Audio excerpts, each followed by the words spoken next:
Good evening again, everybody. Welcome, welcome, welcome. Please come on into the room. Please make yourselves comfortable. It's about to be amazing in this space, as per usual. Welcome to another week of the JN Circle Thrive Together Life Class Series. I'm your host, Kamala, and I'm looking forward to another hugely powerful conversation, as we have been doing for the last 3 weeks. So if you have not yet done so, please nudge a friend, tell them that life class is on, and this evening we're talking self-love and self-acceptance. We have an amazing powerhouse panel of women, and it's going to be just light and powerful and heavy and real and inspiring and empowering all at the same time. So grab your phone, text somebody, tell them to come. And of course, as usual, grab your water, grab your coffee, grab your tea, grab your wine, whatever you do, and let's get ready to settle into a beautiful and powerful space. So, as per usual, I'm going to introduce our panelists and I'm going to ask them to come on stage, as it were, as I call them.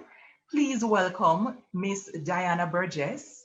And let me start off by saying it's Diana's birthday today, and she's choosing to spend it with all of us. Can we just big up Diana in the comments, please? Happy birthday to you, Diana, and thank you so much for honoring us with your presence. Thank you. We also have with us Sarah Stanford, and she's going to be sharing some powerful nuggets as we have come to know her to be a powerful woman and a powerful speaker. Welcome, Sarah. Thank you. Thanks for having me. Yes, it's good to have you. We also have with us Carrie-Ann Kiki Toms. Welcome, Kiki. Thank you so much for having me, and happy birthday, Diana. Blessings to you, queens. Thank you. Absolutely. And welcome, our final panelist is the inimitable Dania Beckford, who stepped in with, of course. Hi, how are you? I'm so happy to be here. Diana, happy birthday. Thank you. And Dania has been on Life Class before, so welcome back, Dania. And I'm looking forward to just a beautiful energy in this space this evening. I'm so excited to have all of you. Now, before we get into the meat of the matter, we have some housekeeping matters to deal with. So I'm going to share screen just one more time to guide us in terms of how our conversation will flow today. And let me just jump in. So our topic this evening is becoming, the journey to self-love and self-acceptance. And I love that becoming piece of the conversation because as we will see, it is a journey, all right? And you know me, I'm Kamala McQuinney, therapist, psychological safety coach, and you can find me at White Lotus Blooms on social media. And as I mentioned before, we have Carrie-Ann Kiki Tom. She's an author, CEO of Self-Love International, a disc jockey, good sis, you're going on with a bag of things, and an executive producer. I don't know how many of you had a chance to check out the real life series that her and her husband did in the second season, just this last couple of weeks. We also have, as I mentioned, Sarah Stanford, who is bridal stylist extraordinaire. She's an author and an entrepreneur. And we have as well Diana, who is the CEO of Much More Development. I can't wait to hear more about that. And Dania is, many of you know her in her capacity as the CEO of Broadtail Designs, with a lot of sass, a lot of energy. She's also a brand communicator by trade, and she's also a podcaster. So these are the fabulous women we'll be talking with this evening. For those of you who are new to the space, remember that we have our Q&A box specifically for your questions for our panelists. We also have the chat box just for the energy, the comments, your feedback as we're talking through the different pieces of the conversation. And we also have the raise hand icon because maybe at 1 or 2 points this evening, we're going to be inviting a couple members of our audience to come on microphone, to come on stage, as it were, to actually talk and ask questions of our esteemed panelists. All right? And I think that's it for this part of our housekeeping. The second part of it is that we have a pre-class poll because we want to take a temperature of the room. We want to know how you're feeling, what you're expecting from class this evening, and importantly, what has your journey to self-love looked like? And importantly, all of you beautiful women on my screen, you can't vote, right? This is not your time to give your thoughts. This is for the audience to share their thoughts and their feedback. So we're going to just put that on ice while they respond, but we're going to start talking, right? We're going to start talking about this very important topic of self-love and self-acceptance. So as usual, I want to open the space with your stories. Yes, I want to hear more about each of you. I want to know what sparked this journey, your own journey to self-love and self-acceptance. And I'm going to start with Dania. Dania, tell us why you're over here this evening talking about self-love. Why are you passionate about it? And do you think you have found success in this journey of self-love and self-acceptance? Well, I'm going to start off by saying that I don't think it's a journey that is about success or failure, because journeys are about experiences, and it's not every day that, for me, I'm very confidence-based. So I'm a confidence advocate because of business that I run. It is a business that it targets full-figured women, all women, but specifically full-figured women. And for me, self-acceptance and self-love has been something that I was doing all of my life, but I didn't know that I was doing it. So I don't have one of those stories where I never liked myself and I thought of myself as less than anybody else. I've always liked myself, but I feel like throughout the years, I have come to love myself. So I love myself more than I did love myself last year because of the things that happened last year and this year up to now, up to today. I appreciate myself more. When I was smaller, I lived in Discovery Bay in St. Anne, and my family looks like me. We're full-figured people, you know, even the ones that are not as full-figured as me, everybody have a little hip thing going on, some bottom going on and all of that. And so it was in high school that was the first time that a girl told me that I was fat, and I didn't really understand what she was saying to me because I didn't know I'm fat from before, so I didn't know if it was something bad. I don't know if she just had tell me. I wonder if she knows that if me know, I'm not sure. So, but I realized after that she said it because she didn't think that somebody who was fat was supposed to be so embracing of it or just okay with yourself, you know? So that was like the first time that I got any type of glimpse that I was supposed to feel different about myself because I looked different. I accept all people all the time. So over the years, there has been times when persons would try to proffer their own ideas about what I should be and what I should look like and what I should wear. But I've always been authentic to my own self. I like what I like. I like being sexy. As me look on all of my other panelists friends, them realize that for me one shoulder show and all of that. But I always liked those things, so I embrace those things. And because of that, each year with the changes that I make in what my body looks like, I just end up loving my own journey. I feel like if I didn't meet myself in a one club right now, would I like myself? So for that, I am grateful that every year I love myself some more. I love that. I love it, Dania. It's just so, it's powerful and it's true and it's real, right? I'm going to jump over. Thanks for sharing that piece of it. I'm going to jump over to Sarah next because I see someone in the comments saying, yes, Sarah, I'm ready to hear about weddings, right? She's going to start off talking about something else though, and then we get to weddings in a few. But let me share with you the results of the pre-class poll. We have, the first question says, how would you describe your current mood? And here we have about, let me see, about 70% of you are saying you are either okay, happy, or ecstatic. And we are very grateful that you're in that space. And if you're not, like the maybe 18 of you who said you're feeling either sad or miserable, thank you for coming into the space regardless of how you feel, and hopefully we can have an impact on improving that mood towards the end of class. The second question, how would you describe your self-love status? 56% of you, which is the majority of respondents, says, I'm getting there. 17% says it's hard, but I'm trying. 9% of you are new to the journey, and 18% of you have a good way to go, but you are willing to press forward on this journey. The next question, what has been the hardest part of the self-love journey for you? The majority of you, 53% of you, said healing from the negative experiences that shape how you see yourself. 20% of you said not knowing how to practice self-love, which we're going to talk about today. 17% of you said feeling like self-love is selfish or conceited. And 11% of you said managing outside feedback, Dania, about yourself. Yeah. The next question, have you had a significant negative experience or experiences that make self-acceptance hard? 38% of you said yes. 38% of you said sorta, kinda, and 24% of you said no. So the majority of you have had something that happened that kind of, you know, has set back your self-acceptance or self-love journey, making it hard. And the final question, what are you expecting from this class? 50% of you said inspiration, ladies. that will help you stay committed to your own journey of self-love. 26% of you said tips on how to practice it. And the other 24% of you said information on how to overcome either trauma or drama and heal your self-concept. So we have our work cut out for us. Thank you to all of you who took the time to respond to the poll.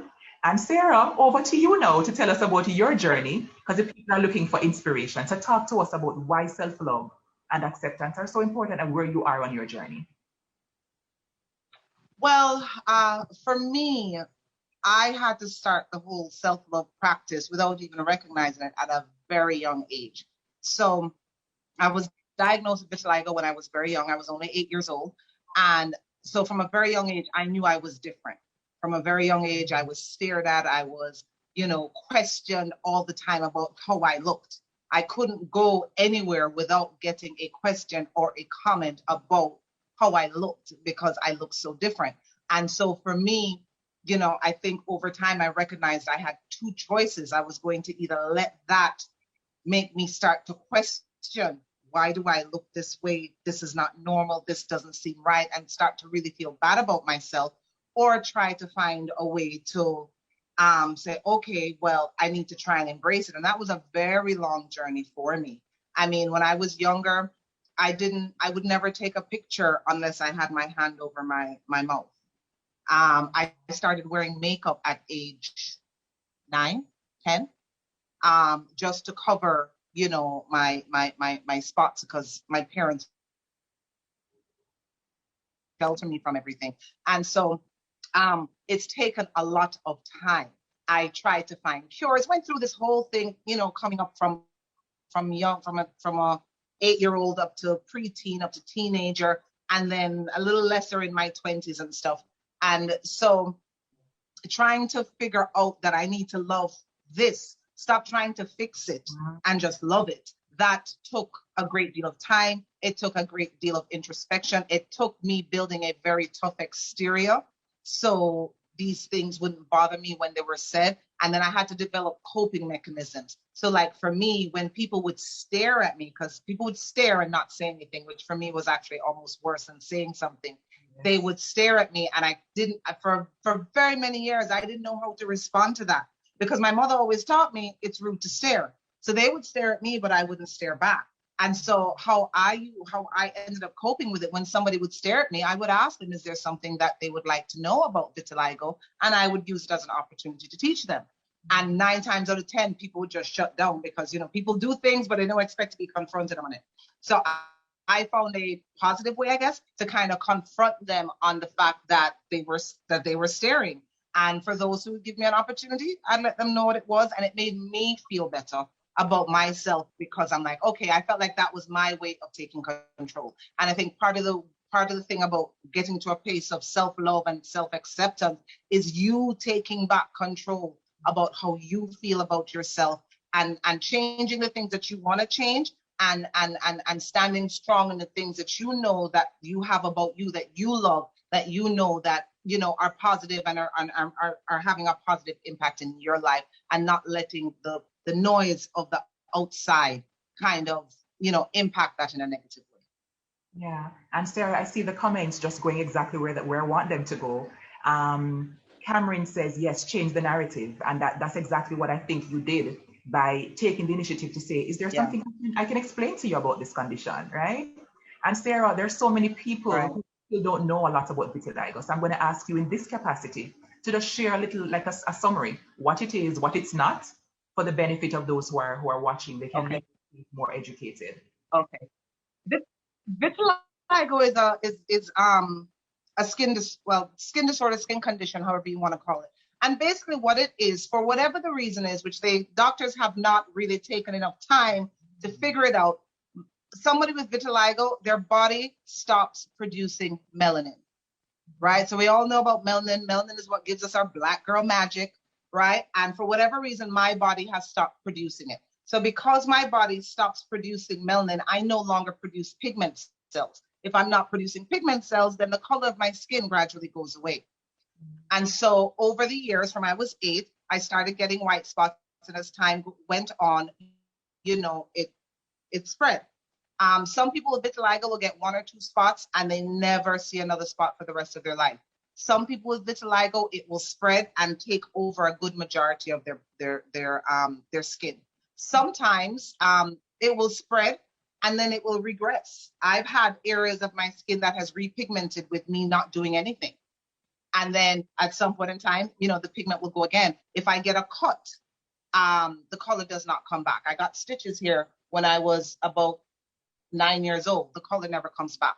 And so that's what vitiligo is. What it is not contagious.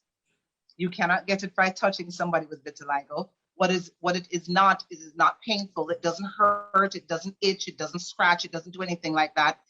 It is more sensitive to the sun. And so my skin will get red and easier sunburned than the average person. But that's what vitiligo is. Excellent. And I've learned not to take anything for granted. Hello? Yeah, I'm hearing you. Okay. I thought nobody was here for a second. I've learned not to take anything for granted. And that's why I try to frame some questions as what is it not? Because sometimes we think we know and we end up operating in ignorance and end up having sometimes some very harmful biases towards people. So thank you, Sarah. I saw someone say that you own your vitiligo. This is one of the reasons I invited you to this space, because we wanted to not approach this conversation from a space of anything other than grounded confidence. Like, this is who I am, nothing's wrong with me, and this is unapologetic who I'm choosing to continue to be. So thank you, Sarah, for owning all of who you are, and thank you for coming and just spreading the word tonight. So we start off with Sarah's story, just a piece of it, right? I'm going to jump over to Kiki, and then I'm going to save Diana's story for last because it's her birthday, right? So I want to give her the special emphasis at the end of this little segment. So Kiki, talk to us about your story. What makes well, first of all, international? Well, first of all, I just want to say I'm just so appreciative of being in this space. You know what I mean? Where you're concerned, Kamala. I just think you are one of the dopest queens ever. You know what I mean? You genuinely are, and you have a way to facilitate and accommodate and teach and just be that conduit, for these messages of empowerment and love and everything to come through. And so I applaud you and I applaud JN for this initiative. Of course, when Dana started, Dana was like on fire. You know what I mean? It's so good and refreshing to hear a different narrative than what we're used to, regarding self-love. And then, of course, by the time Sarah came on a while ago, she's just glowing, and something that could have definitely torn down her self-confidence or her self-concept from such a very tender age. She was able to own it, and redirect, what could have been internalized and use it in a very powerful way. So for that, kudos, to all the queens representing. I think for me, my self-love journey, I started at a very poignant point in my life, which is after I had gotten arrested at the age of 18, 19, it was very important for me then to start looking inwards at self, because all along... Give you 1 second, my lovely. You're a little bit low on my end. Could you project us a tad more so we can hear every syllable? You know the bass in the voice, right? Yes, I'm going to have to lean forward and project. But yeah, I was saying that my self-love journey started at the age of 19 after I had gotten arrested. And it started because I had found out that I was pregnant. And the moment I realized and found out I was pregnant, something shifted in my psyche. And I was like, whoa, this means that whatever I have been doing in my life to get me to this point, I can no longer do it. I was a very, very insecure child growing up because quote unquote looks and beauty weren't necessarily something to pride yourself on in my household. My mother wanted you to know that pretty looks don't serve nothing. Yeah, she wanted you to have something up here. She wanted you to have substance, but the way it was brought across it wasn't balanced with encouragement. You know what I'm saying? And then my father also had a tendency of comparing me to other girls. So he raised me as a tomboy. So yeah, me and daddy are par, but then he compared me to other girls and my self-concept just went haywire, So it was either I was too much of something or not enough of something. And so I battled. So similar to Sarah, who said, listen, she'd do this when she'd smile. As a child, I'd always purse my lips.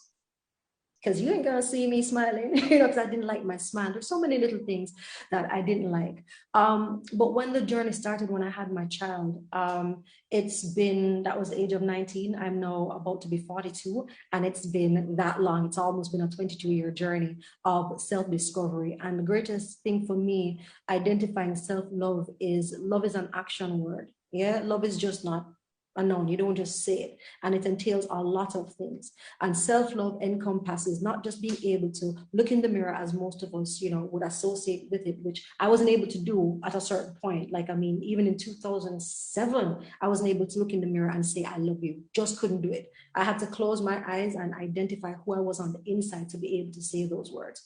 But the journey started then, and you just keep growing and growing. And self-love is a little bit of unpacking and undoing the training and brainwash that we've received. And one of the greatest things for me to just kind of set me free is the awareness that the training that we receive does not reflect who we are. Because I always use the example, if you have a diamond and you roll the diamond in the mud, you go and I hand you the diamond with the mud on it, you probably say, Lord, I don't want that. But the diamond is still there. All you have to do is clear it off. It can never change. The worth can never change. You know what I mean? So I have to get that early. And so for me, I just understood, and I now understand that we're unconditional beings because we're wired for unconditional love, but we're born in a conditional world that comes with all the limitations.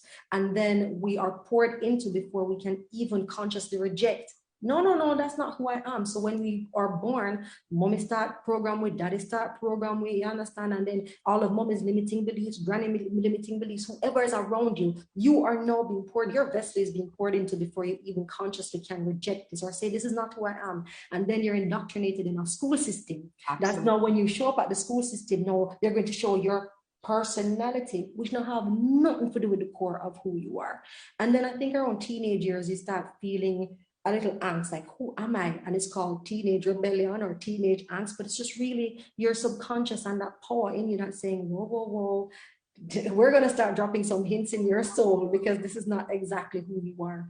And I think the blessing is for those who are able to pay attention to it, to understand the programming that they need to change from, to do that. But it's a lot of work, and it takes a lot of forgiveness and a lot of healing and a lot of honest conversations, and it's like cleaning out the wound, essentially. And so before I throw over to you again to hand over to Diana, I'll just say that healing and self-love is a very ugly process. It's not cute. It's you'll see queens on a platform talking like this, and stuff, and you might be almost tempted to say, oh, that would never be me and stuff. No, it's a case of healing is ugly. What you're seeing here, that we're able to do this, you never got to see the ugly parts when we're probably on the floor, bawling our eyes out, saying, why me, this can't right, or walking and just feeling, oh my God, like that insecurity creeping up on you. Like, it's an ongoing process, but you're able to catch it a lot better now.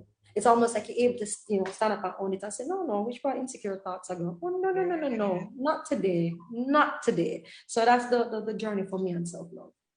And thank you so much, Kiki. I mean, I saw somebody in the comments said the gems that Kiki be dropping, right? Oh, thank you. So thank you. For those of you who get in the gems already, make sure you call your sister and say, good sis, it's happening with my life class. Come into the space because like power is being dished out over here, right? Mm-hmm. Now let's create some space for the birthday queen, Diana. Diana, talk to us about your journey. Where are you located currently as it relates to your self-love journey? And what has it cost you to get to this place? Oh, wow. You know what? I'm just so thrilled to be in this space, and this I could never have a bigger birthday present than to be here. So I really appreciate this gift. As I'm listening to all the ladies, it's like I am being poured into. When I listen to Dania, to Sarah, to Kiki, I'm thinking, wow, they're like pouring into me. I'm getting that, this is really, Kiki just said it's a public thing, right? The journey, it's like the healing is public. And my journey is still continuing, right? So I am at the place of moving into joy, but the joy is a journey for me, right? So it's coming from the ground, right? I'm listening to Kiki, and what's coming in my mind is a verse in the Bible that says, men look on the the man look on the outward appearance, but God look on the heart, right? And this whole outward appearance thing that everybody tend to, want to call on as the thing, really and truly, it doesn't have nothing to do with anything. I'm growing up. My journey was painful as far as how it occurred for me. I grew up in like many persons coming out of the ghetto or out of a lower underinvested community. And interestingly, I grew up with a skin challenge that had me breaking out in sores. When I say sores, I don't mean like bumps. I mean breaking out in sores every summer. Wow. I don't know. It turned out that I was allergic to something in the environment I was living in, but I broke out in sores that turn out in pus and bleed, and you have the scab coming off and things. So imagine I'm a little girl growing up in that situation where my mother, trying her best, watch her putting calamine lotions, placing calamine lotion over my body, and I am gone to school with full of sore. That's what they used to do for the thing. In school, I got the name Duppy. Wow. And I lived through prep school, primary school, secondary school being called Duppy. Wow. So I wake up in the morning to get myself ready to go to school to be called Duppy. I come home to all different kinds of challenges and thinking about going to school to be called up the next day. Just try imagine how much I learned while I was going to school. 0. Yes? I left school, and at the age of 17, when I finished Tarrant Secondary School, I do not know how to read properly. So just imagine how that would impact any self-love or any confidence or anything. But how you get to move out of it. So it's a journey, and we can go into that throughout the night. But I want to say that the internal self was stronger than the external self, but I did not know it. So what I was doing was responding to how people were treating me on the outside. So I am thinking life is all about how you look and all about what's going on the outside. So that I was like focused on finding solutions. Like I remember praying, oh God, make I wake up tomorrow morning and all the sores gone. And I was just in that space of the external. So it's not until later in my life, but let me tell you about the struggle, because in a way, like Dana, there was this spirit that was trying to come out. So my family labeled me feisty. And the feisty came from the fact that while I am supposed to be put down because of how I look externally, there's a spirit that is coming out of me, which is that certain level of confidence that show up like, you are so feisty. You're always trying to push back on everything.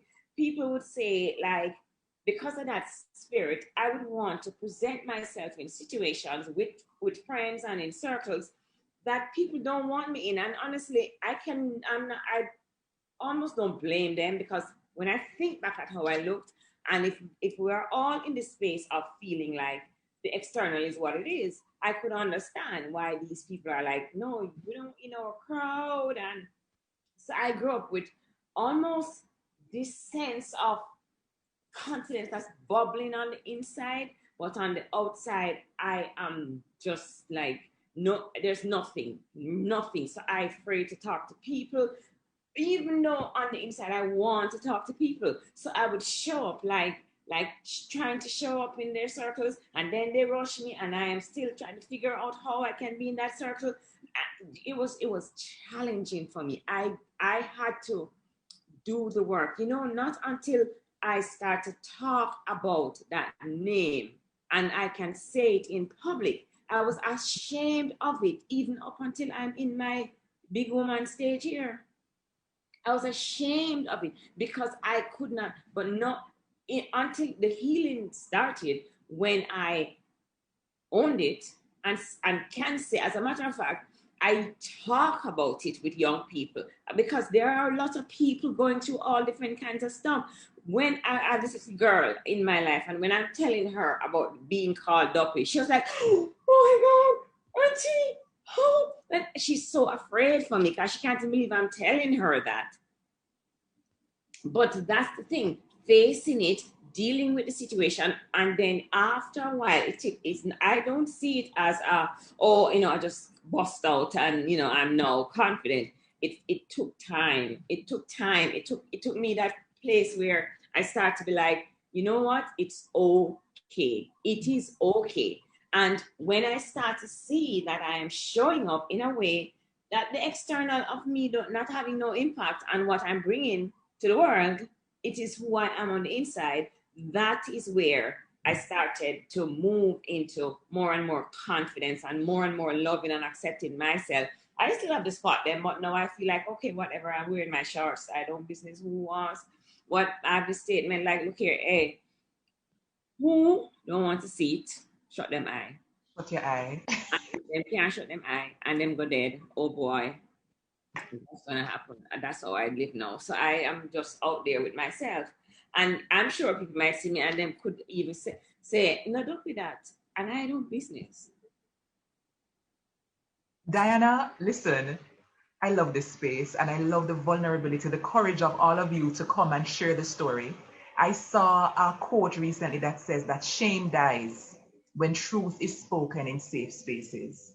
Yes. And I love it. I keep it close to my heart because so many of us have little pieces of our stories that we keep locked up because we still feel some type of way. Oh, yeah. It has some power. I feel some type of way about the fact that the way how I got into the formal learning system, I used to feel some sort of way because the imposter syndrome was there killing me. Because really and truly, I believe now that I am in places where to follow the typical track, I shouldn't be there. But my learning space took a different turn and a different path. And yes, I used to feel some type of way. And so I never used to want to tell people that, look here, when I leave school, I couldn't read. I had to take myself through learning to read, go buy a dictionary and listen to people talk. And when them talk, I go look for the word and come up with competition for myself to say, I'm going to learn 10 words this week and I'm going to learn to use it in a sentence with people. That's how I start. And then I stopped before I could get into the formal system because hello, Miss a big woman and me don't know how to read. Listen. So Diana is also a resilience coach, and we're going to talk about resilience in the last segment of our conversation. So it's going to get even better than how we're starting off this evening. But because this is the JN Life class and because #JN Cares, we have a giveaway in these first early minutes of our conversation. And so I want to give away an Amazon gift card to the first person who can accurately drop in the chat the name of Diana's company. She's a birthday girl, so we're going to just make it about her company tonight. What is the name of Diana's company? She's the CEO of where, of what? If you can go Google it, remember from when I said it earlier in the intro slides and drop it in the comments, you can win for yourself an Amazon gift card. Now, I think Sarah is having a little bit of some tech glitches. I know Digicel and Lime are struggling, especially after Hurricane Grace, Tropical Storm Grace. But I see so many beautiful comments about how wonderful this is. Love and appreciate the generous sharing. It's inspiring. And I think we have a winner. So I will leave the tech team to identify who the winner is, if it's the person I think it is, because I think somebody just won an Amazon gift card in the comment section. Yes? So, Sarah, you are the owner of Bliss Bridal Boutique, right? Dania is the CEO of Broadtail Designs. Kiki, your company serves women, men also, but you focus on the self-love journey coming from your own female experience. Diana serves, a broad cross-section of persons. Not the female experience. Sorry, I just want to correct, not the female experience, the human experience. The human experience. Yeah. Thank you for that, Kiki. And so I want to say that to a large extent, especially Dania and Sarah, you serve a largely female clientele. I want us to talk about maybe the top 3 things that you all see that women do, which from your experience is unhealthy, but we do them and we show up in these ways. Because I want our audience to walk away from tonight's convo looking inward and saying, you know what? A level up time now. Time to unpack and to start the healing journey, because that's the only way we can get to true self-love and acceptance. So Sarah, especially because bridal is ever exciting, right? Talk to us about some of the top 3 Right. things you see in your experience as a bridal stylist. So I've been doing this for 10 years now. And number one, by far, hands down, is a woman's weight, right? Now, some women may have an issue specifically with the tummy or the little flabby arms or whatever it is, but weight in some which way, shape, or form is going to be something that's going to need to be addressed. And it is so prevalent in that when I speak to a bride, usually when I talk to a bride, one of the first things I ask is, tell me a little bit about your wedding, what you have in mind for your wedding dress, and what do you want your wedding dress to look like? And before they tell me the shape, the color, the details, the lace, they'll say, oh, well, I just want something that maybe look good and can cover up the tummy. Or I don't really have any breasts, and so, I need something that going to give me breasts. Or something I discovered in my years in business, scoliosis is very common in women in Jamaica. And there are tons of women that have an insecurity as it relates to their scoliosis. 9 times out of 10, when they mention it to me, I don't even see it, but it's something that I think is very prevalent. And so, it's just very interesting to me how when a woman thinks about this date, and remember, this person that she's marrying is the man that loves her and presumably loves all of her, flaws and all. And she still feels that she needs to fix herself to be presentable. I think there's a difference between wanting to be the best version of yourself and trying to, quote unquote, fix yourself. And I think also with social media and this image that's now there about how women are supposed to look. What I have discovered over the years, one of the big things I find is women are very focused on their shape and the fact that they don't have a particular shape. And they want me to be able to find them a dress that's going to give them this particular shape. And the shape is, the boom, the bam, and the boom, right? Dania knows about the boom. Right? And every woman comes in and that's what she wants. Now, when I put a dress on a woman, I'm going to accentuate my goal is to find the areas of your body that you do like and accentuate them. I want you to fall in love with who you are today. If you choose to lose weight for your wedding, that's your choice. But don't feel that for you to be the bride that everybody's going to look at and be this wonderful, that you have to be this particular size. You have to be the size that you are comfortable with. And one of the things I found is, and we can have this conversation, I guess, probably a little bit later, the people as human beings, but as women, the people you choose to be around you can significantly impact how you feel about yourself.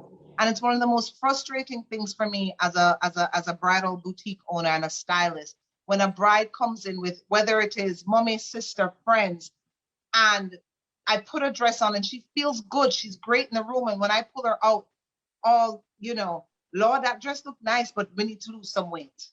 Oh, look at the top. Sarah, she never used to be this fat, and I don't know where she getting all this weight from. These are the things that I hear all the time. Mm-hmm. And, you see where the bride puts on she's like, oh, mommy, and she puts on this face, but that's not, I can literally feel the hurt inside, and it hurts me when I see it. So I would say to the ladies that are on this chat, be very careful about the people that you choose to spend your time with, especially if it is that you're shopping for a wedding dress, who you choose to bring with you.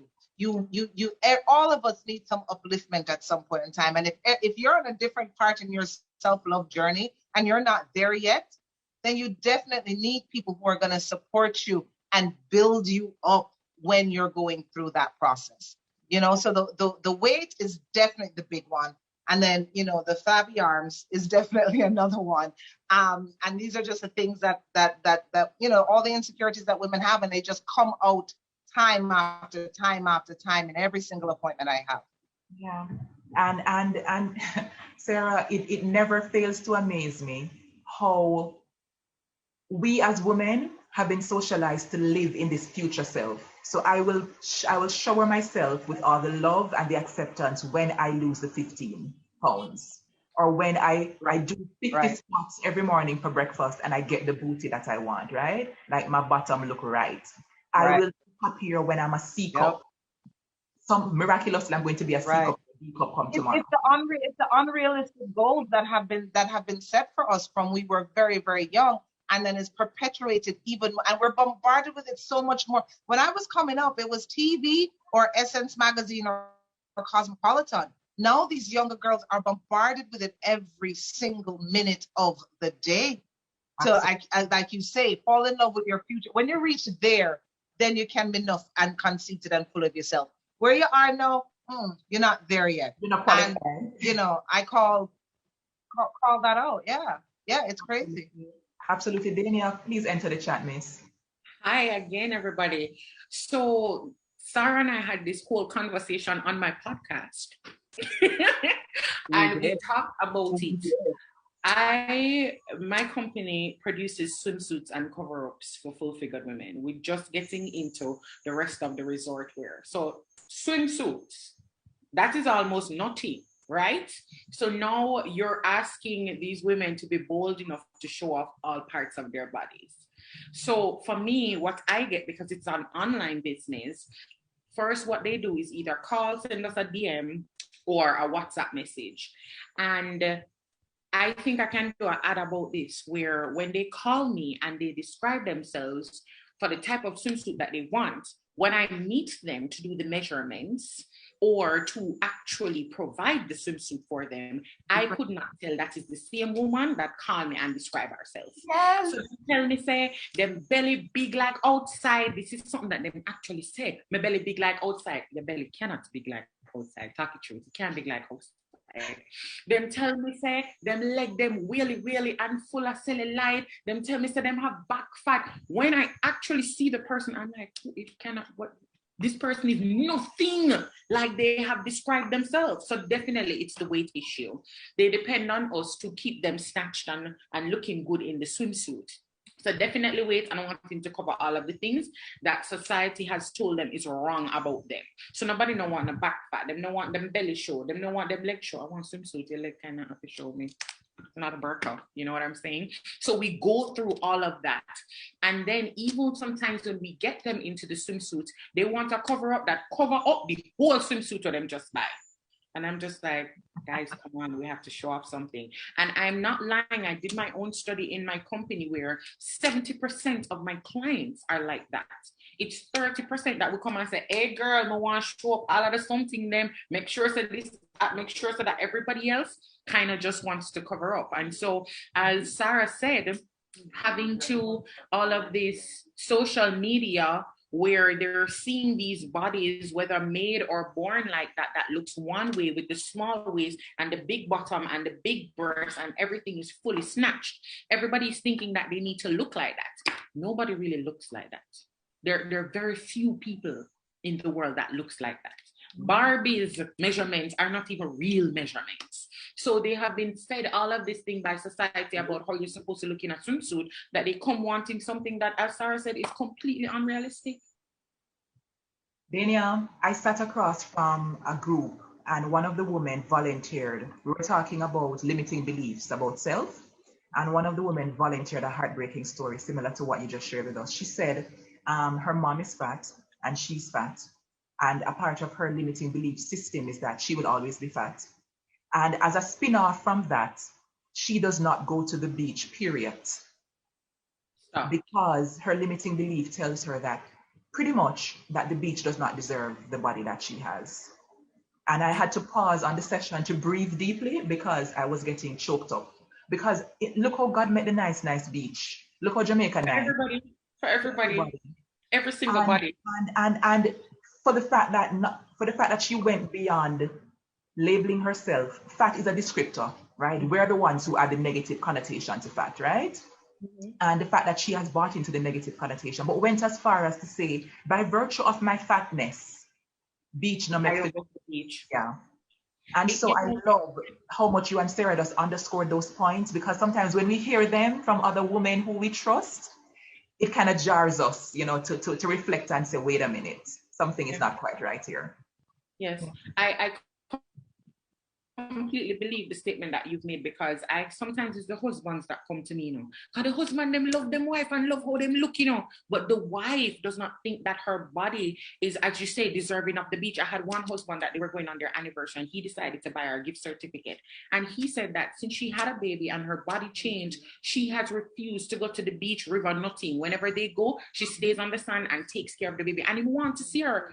Let me tell you something, Kamala, when I finished with the swimsuit and the cover up for her, she called me and she said, thank you for saving my marriage. Me never know me not save marriage, me really just make a swimsuit. But it's how you actually have people around you feel, and sometimes you need them to push you a little bit to say, hey, what are you doing? This is not you at all. You know what I mean? So I completely believe you. And sometimes it's really heartrending to see the stories because of what they think other people think about themselves, that they bought into this negative talk. Absolutely. Yeah, and Kamala, I would also say to add to that, I think we need to make some changes. Sarah, your volume just went all the way down low. About the unrealistic Sarah, can you hear me? Types are, right? Waist trainers, my personal opinion, they need to be banned. Because Sarah, can you hear us? Your volume. I don't think she can hear us. Yeah, I don't think she can hear us. Yeah. And she's talking, you know. She's having a powerful conversation. She is. I'm gonna send her a message. And I'm not sure she's able to see us either. And so I don't think she's seen us. Like, you know, that's where your hips start. When you do a waist trainer, your hips start like almost right under your waist. And that's not natural.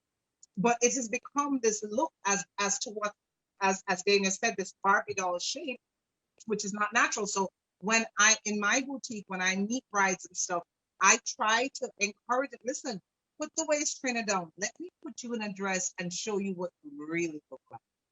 Mm-hmm. And when I do that, 9 times out of 10, the women are like, whoa, okay. All right, Sarah. And they're like, oh, you give me hips, you give me waist. I couldn't give you what you didn't have.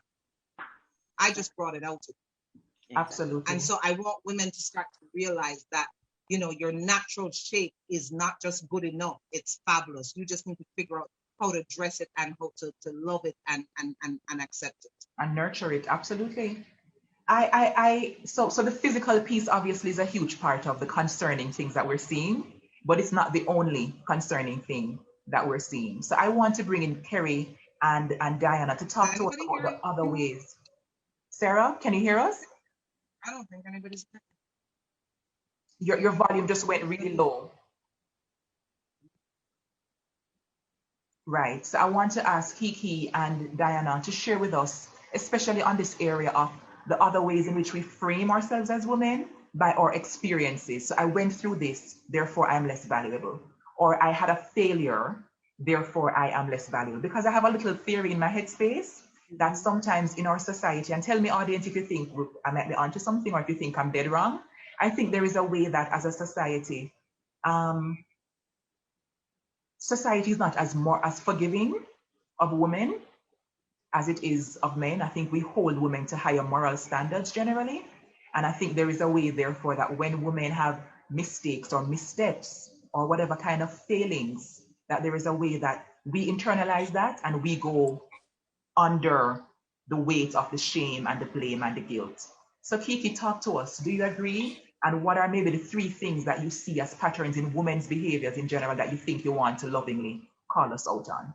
You know, no, that's not about to lovingly call us out on anything because we already go through too much. That's for starters.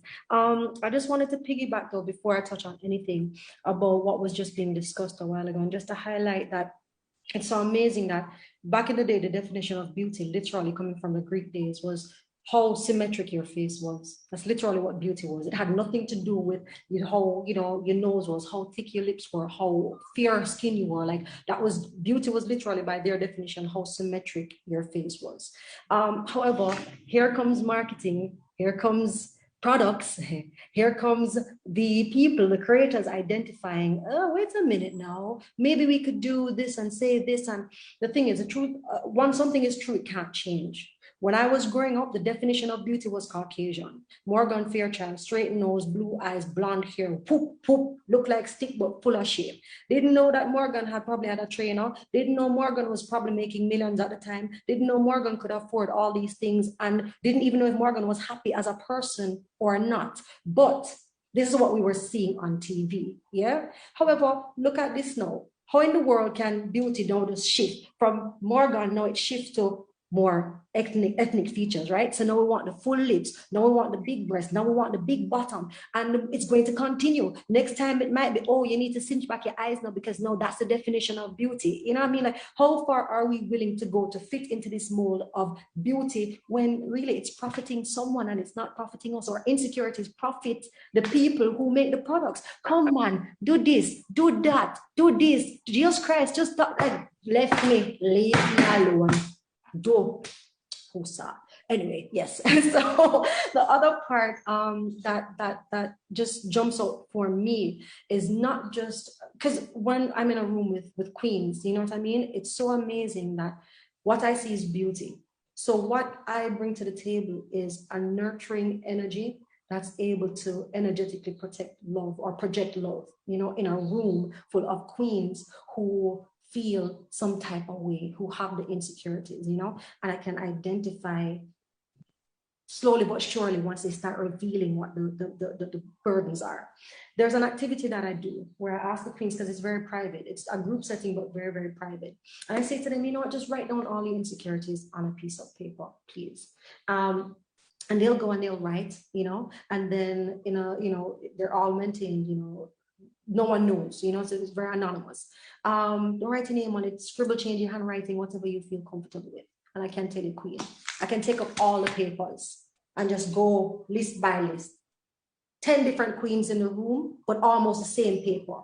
Word about my weight, word about my worth, worry about, will I find a husband? Will I find love? Worry about school, worry about the career, worry about if I'm a good mother or not, if they're parents. Like, it's the same thing. And it's so amazing that we fight for individuality, conform to a society that wants to put us into a cookie cutter mold, right? But yet still at the core, our brokenness is almost similar.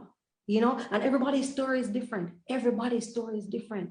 But what I have come to understand is the key component of self-love has to come to self-acceptance, because there's a psychological divide that happens when you're born one way. It happens in even men, just children, just babies. Like when you're born, for example, your first way to express yourself is through emotions. You don't have words, so you're going to cry if something is wrong. And baby's natural state is happy. Homeostasis, they're fine, If them wet, if them this, if that, you hear them cry. Boys tend to get told, stop, shut down your emotions, da.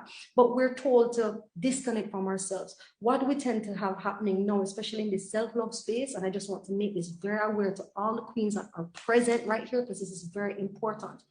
When you have been told by society, by your parents, by your friends, by men, by everybody, that there's something wrong with you.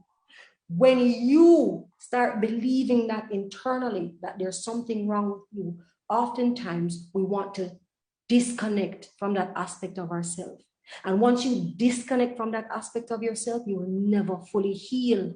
Never. So you have some people who will put that wound one side, that brokenness of that little girl who felt so ugly, felt so broken, that's developed all these coping mechanisms. And no, she's left herself behind, but she wants everybody around her to accept her. without even realizing that energetically she's left herself behind. So people can't accept you in your who you really are. They can't accept you in your fullness because you yourself have left the quote unquote broken piece that society has told you that you're broken. And so self-love comes from owning and accepting, but you have to sift through the noise and you really have to go to the core because you know your brokenness deep down. Even when you're trying to project and deflect, you know, you have like 10 people telling you, Lord, your attitude's stinky. Well, who cares? I love me. Some mistake, yeah. But big up, no, it's not right. It don't, you know, so there's that thin line of embracing who you are and addressing what you need to address. And my final thing is don't get good at what's bad. If something isn't serving you in your personal growth and development, don't master it so much that you're going to make brokenness seem normal. Because your brokenness will inspire other people to think the brokenness is okay, and it's not. So much power in these sentiments, Kiki, and I especially love the part about pretty much going back to center, right? And that it's unsexy work, it's not glamorous, it doesn't feel good, but there's no way to heal until we go through the stuff that, you know, we're still carrying, because otherwise it's going to show up in some way, shape, or form. So I love that. Thank you so much, Kiki. Diana, what are your thoughts? My thoughts, internal, it's all inside, it's the core, who we are. I really like to not focus so much on the external. I really love to, my work is about getting people, organizations, just to understand your core and to build from your core. Because here's the plan. What I believe is the challenge going on right now is that thing called perfection. So we're looking for this perfect thing, this perfect self, this perfect everything. So when in my work, I help people to get to who they are at their core, how they were, their uniqueness that they brought to the world, and to build from that and to make amazing out of that. And this is, so even inside of that space where I'm doing that work, right? There are like, I mean, I'm using different tools, but there's one tool in particular where there are 4 styles. So you have DIS and Diana, can you hear us? I think your audio is dropping. Yeah, tech issues. It's a part of the virtual landscape. So until Diana comes back, let me just pull up a couple of the wonderful comments in the chat. The audience is always so engaged. Olive says, we have to do a lot of self-talk. Hug yourself. Do we hug ourselves, queens? And say, I love you. And also be intentional in changing your thought process. Also, as the scripture says, whatsoever things are true, pure, and of good report, think on these things. Finally, God created us, and when he did, he thought that we were very good, and he made us in his image and his likeness. Very simple, right? Stacy says, most men nowadays, that's what they go for, big butts and sexy shape. I think men go for many different things, to be honest. Sarah, you were going to jump in on that point? Well, I was just going to say two things. One of the things I do every day, that's something I did from I was very young, and I think I did it subconsciously initially. I find something good to say about myself every single day, without fail. I've always been called full of myself, enough.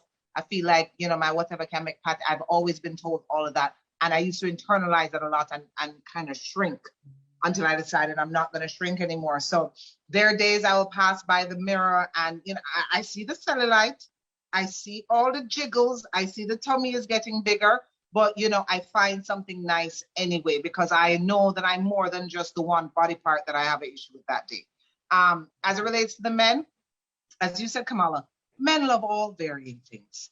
And, you know, I think we they'll look at the big bottom and the whatever you want to call it. But if it's the man that you're with, he's with you, right? And he's with you for many reasons. One could be the big bottom, one could be the skinny bottom, but it could be it's everything that encompasses you. Yes, outward is what people see, but that's not the whole sum of you. And then if he don't like it, you know where he can go. Until you do you. I mean, people can compromise and change and all that. We know how all that goes in relationship. I've been married almost 12 years. I know. But you have to love everything that you have going on. He loves you. We oftentimes are the ones that put our insecurities on ourselves, and then that in turn backfires and negatively impacts our relationships, right? And if he's having issues and you're happy and you've reached that part of self-love and acceptance, then he can make a decision. He can stay or he can go. That's the thing. I love the part, Sarah, where you said, like, how we look is not the sum total of who we are. And I think we need to just drill down in that messaging and celebrate the totality of who we are. And I remember in a conversation a couple of weeks back where Carla was on and we were talking about mental health. And I was saying it's important for us to, before Diana comes in on the, Diana, sorry, you got kicked off. Before Diana comes in with the other piece, the internal state, I want to jump on that and just preempt it and say a part of the work too is reframing what a body is, right? A body primarily is a tool. This is my tool. This is what I use to have impact in the world, to experience the world, to enjoy the world, and to fulfill my purpose. Right? That's the primary thing, for me to be able to move my body from here to move my soul from here to there, right? To navigate this sensory experience and to fulfill purpose. Like that's it. So my body primarily is mine for my purpose, and purpose is to be fulfilled. And we have added so many other things that a body needs to be. It needs to be sexy. It needs to serve a man's pleasure, desires. It needs to look good in everything. What can go so, right? It needs to not have nothing where shake. What can go so? It needs to never change. So if I'm slim, I need to be slim forever. It needs to grow when I decide that it needs to grow. It needs to. That's so much work for our poor bodies to take on. And I think that's part of why we have so many physical issues sometimes, because our bodies are like, yo, I'm tapped out, man. I'm tired.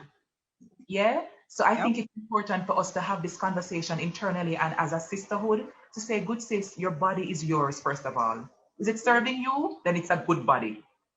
Are you a good body? Take care of your good body self. Right. No, I'd like to jump in on the good body conversation, because I like to tell my clients and just generally the good sister them, as Kamala said, that everybody is a good body, because as you said, this body is carrying you around. It allows you to live. Without it, you would not be able to experience all the things that you experience every single day. And while it would be so boring if every day we eat mangoes or every day we eat apples, if everybody look alike, why is it that when it comes to body, that everybody is thinking that everybody needs to look alike? When we don't do it for food, we don't do it for color, we don't do it for career, but when it comes to body, we all try to fit into this mold. It is always beyond me. And quickly, let me just jump on the man conversation. And if it's a full-figured man, the woman conversation, that even though I know that people don't immediately fall in love with your brain because they're looking at you if it's somebody that you never knew.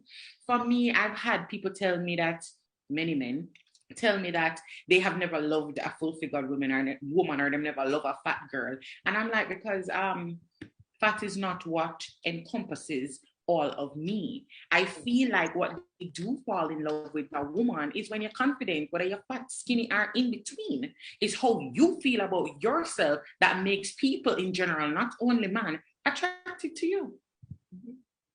Listen. Diana, you have your work. Exactly, and that's exactly the same thing. That's exactly what I'm saying about what I believe is the biggest challenge right now, is that people are looking for this thing called perfect. And if we can find the perfect body, the perfect personality, the perfect everything, rather than understanding and tapping into who we are and the core that we were given, the gift that we were given to bring to the world. If we are constantly looking for something more, something that is more perfect than who we are, that is going to be the challenge. And so the work I do is really helping people to understand their core, tap into their strengths, and maximize that. Because when you realize that, when you start to touch that, it's just, the world is like yours to just conquer, because you're coming to it confidently. The more you understand yourself, I mean, look, I could never go and be an accountant because that's not me. No matter how it's perfect, no matter who doing it, I don't have those personal types. I could never be a research person. I don't have that style. But there are people who do that. And so if you're looking to say, my Lord, this person is so perfect. Look how this person is so organized. No, do what you do. Bring yourself. And it's the same thing with your body, your how you look, whatever you hear, all of those things. Just bring it to the table. The confidence when you're bringing you. When you bring you, I always say, know you. Yes. Do you. Yes. And bring you. And that is what is going to make the difference. But when you don't know yourself though, that is where it starts to be a problem, because you're starting to say, oh, but look at this person over here. Maybe I could take some of that person have, and maybe then you're confused and you confuse everybody else. When you know you do you, and you bring you, to me, that sorts out everything. I love that. So simple. Know you. What's the next one? Know you, do you, and bring you. Somebody put that in the chat, please. That's like one of our big gems to take away from life class this evening, right? That's for me. When that is happening, then you're going to start that self-acceptance. You just start to move into that more and more and more. Once you accept yourself, believe me, trust me, other people, they're going to accept you. But it's not even that. If them don't accept you, look here, moving right along. Exactly. Same thing Sarah said, like, if he's not about this frame, then maybe I know him, and that's okay too. So I feel like there's so much unprogramming, deprogramming that still, we need to continue doing, because there is a way, and we're moving into the second segment of our convo, where we're going to talk about relationships and resilience as it relates to self-love and acceptance. There are so many ways that we count almost on our fingers. Who never chose me? Who never did like me? Who cheat on me? And those become metrics that we use, unfortunately, to frame our self-worth and whether or not we are worthy of our own love and our own acceptance. Yeah? We have a question. I saw Celia drop it in the chat. Let me see if I copied it, if it will paste. Yay. So we had a question from Oral. He says, sometimes men are satisfied with the woman's looks, but she is not. Can someone please explain what goes on in a woman's mind when that happens? I would like to try. Diana and then Kiki. Go for it, Diana. Half of the time is because of how them friend look. Half of the time is because they are looking over next door to comparison. How their friend look and start to say, this is how I think. This is what I think is perfect. So when this guy is like, wow, he's so enamored by who you are, you're glancing next door and say, but I don't look like her or she, that's it. That's what I think is half of the problem. Comparison, the thief of joy. Thank you for that, Diana. Kiki, please enter the chat, and then I'll hear the other panelists' feedback for Oral. Oh, the topic of men. Well, yes. I have 4 boys between the ages of 3 and 21, and I've been married for 12 years, so I might know a little bit about them. Oops, yes. I remember seeing a photo one day of a table that was completely broken down, just mash-up table. And the caption was, when a woman says she's bringing stuff to the table, and it was a mash-up table. And my first thought was, ooh, why are you going to call us about what we bring to the table, but what do you bring to the table? And then I got to really thinking and just kind of dissecting. And one of the things that I've come to realize is how much as women we rely on the validation of men. Now, I'm raising my boys a particular way, but I might fall short in some areas. And if I don't raise my boys with, and I'm saying me in the role of matriarch, maternal, nothing to do with the paternal, because there's some things that a woman has to do in terms of grooming a man. Yeah, because a man can never groom a man for a woman. Like, he's not going to get certain things. We're the ones who bridge that gap, you know what I mean, between logical intuition and just bringing a complete holistic approach to life. Yeah. Now, if I don't raise my boys with understanding how to respect me, how to not see me as miserable as men oftentimes think we are, if I don't raise my boys in understanding that I might have more to say because I want to be detailed, but what I have to say is important and will benefit you. If they're raised where they must just block me out and they must just, if I raise them lazy and so, that's the type of men that they're going to become. Now picture my 8-year-old, my 15-year-old, my 21-year-old, let's leave the 21-year-old out of it, but the teenagers who I don't raise right, I don't teach them certain things about me as a woman, and they grow, I'd say crippled, handicapped when it comes on to the opposite sex. Now a young girl sees my son who is crippled, but she wants a validation so much of my beautiful crippled son, right? That she won't even realize his brokenness because she wants him to validate her through all of her brokenness. And it's almost like she takes out our soul and our power and her and say, here. On the table, yes. Here, validate me.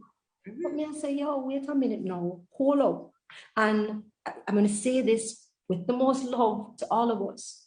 If you backtrack though, oftentimes if you see a broken man, means he had a broken woman somewhere along the line, in addition to probably not having even a man. But we build communities. Without us, there's no world. You understand? So when you look at it in that way and strip down the sex appeal of a man, or strip down the need for a man to validate you, and look at him. You must have one brother, you must have one baby cousin, you must have a baby. You understand? Look at the big thing and backtrack. When a man starts showing you certain qualities, don't expect him to miraculously just get up and drop it in your spirit like that. He don't know how to do it. If there is no one there to teach him how to respect a woman, how to pay attention to a woman, how to clean up after himself, how to cook, how to be a man, and differentiate the difference between maturity and responsibility, because you have some responsible men who are immature. If there's nobody in there pouring him to him like that, then when me I go, I know me one broke, you broke too. You know what I mean? So we have to just really look at it for what it is. Take it all away. Stop your insecurities for a second and look at a man for more than just a sexual approach and say, yo, all right, cool. Him do this, maybe he never have that in his life. If he never have that, him can give me. And this is what the final thing I'm going to say is, women, please, before we get to the intimacy, which is so casual right now, men are visual creatures. You know what I mean? Like, men literally need sex almost like we have our monthly menses. It's weird for women to understand, but that for them, it's just friction. Anyway you take it, they're gonna come. You know what I mean? Sex for us is more. Sex is us, connection, our soul. And as much as we try to downplay it nowadays, that Lord is just sex, that's just a coping mechanism because we want to maintain some type of control, right? But we, honest to God, just have to stop and look at the man and ask, can this man, and is this man, does he have all the qualities that will be there to support me in my brokenness? Any man can deal with you when you're strong. Any man can deal with you when you're in a good mood, when you are good. Any man can be with you. But the man that you need is the man who's going to be there to help scrape you up off the floor when you feel like you can't go on, when you feel like all the trauma is coming down on you, when you feel like you don't even know how to function in this world. Is he capable of that? And if he's capable of that, can you be capable of giving him that space as well?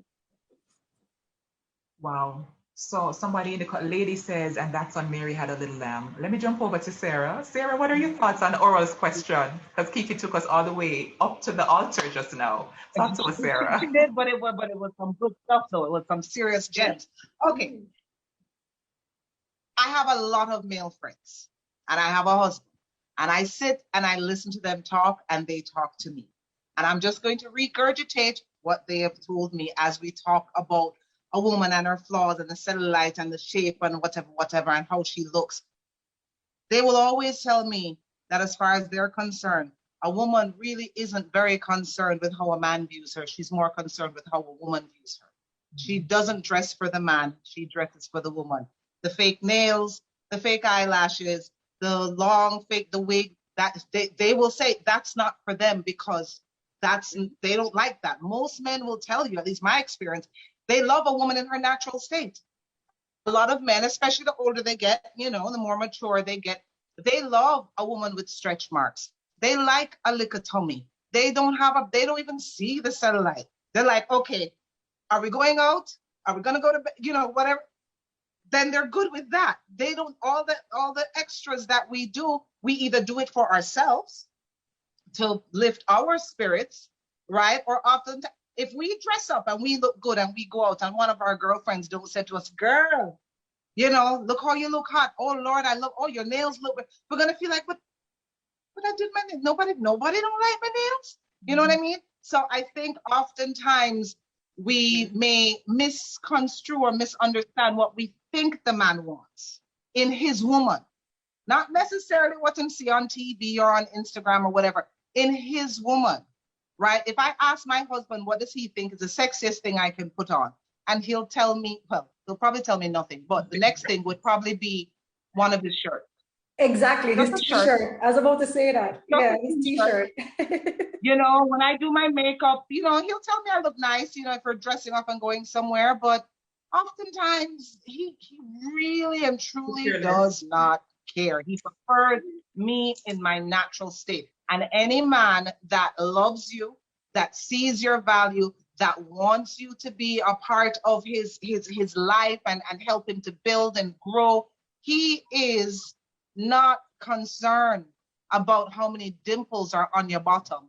He really isn't. And if he is, then that's not the guy that you need to be with. I think as women, we put so much pressure on ourselves. I say to my brides all the time, I have pregnant brides, mommy-to-be brides that come and have their insecurities and, you know, oh, hopefully don't grow no more within the next 2 weeks. Do you know what our bodies do? When I think we just take it for granted because we were built with a uterus and this is what we naturally do, that it's not a big deal.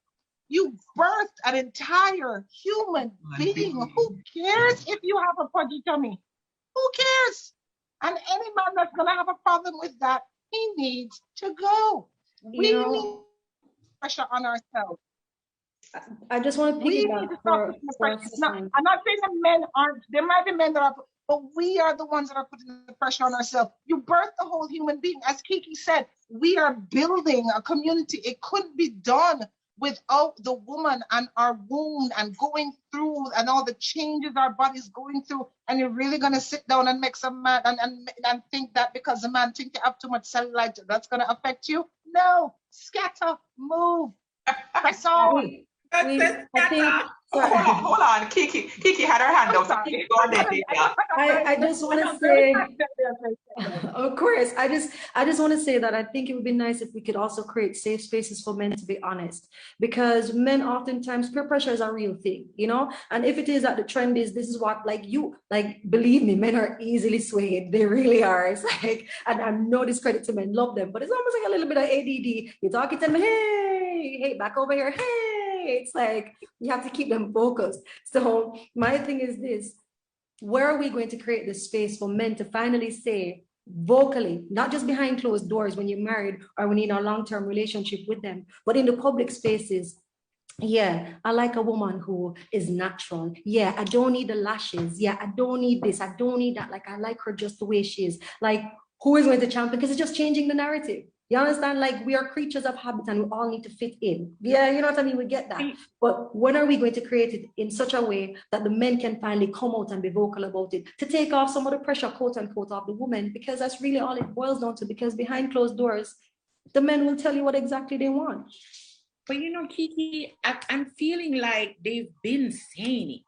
Because like every single, well, maybe I'm not. Publicly, they have, I don't think they have, because the trend is still going after what is being presented, the this, the that. And so that's why some women might feel that that's what men really want, that you have to do this and you have to do that. But I'm saying, let's hear from the men. Let's hear the men start saying, yo, I love when no thick, I love when no juicy, I love when no, yeah, when I wake up in the morning and, you know, and I little need to brush my teeth and a natural, like, my love, no, like it is what it is. Well, let me tell you something. In the broad tail world, I mean, Kamala, can I jump in? Yes, go for it.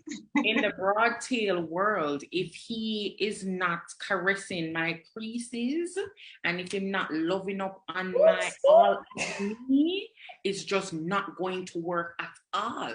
Because I know, and I'm not saying that I don't feel good when a man say that I look good. I do feel good, but I'm going to have to go over there and agree with Sarah that when a woman said to me, say, like if me I walk on the road and she said, oh my God, you look so nice today, I say, yeah, me look good for true.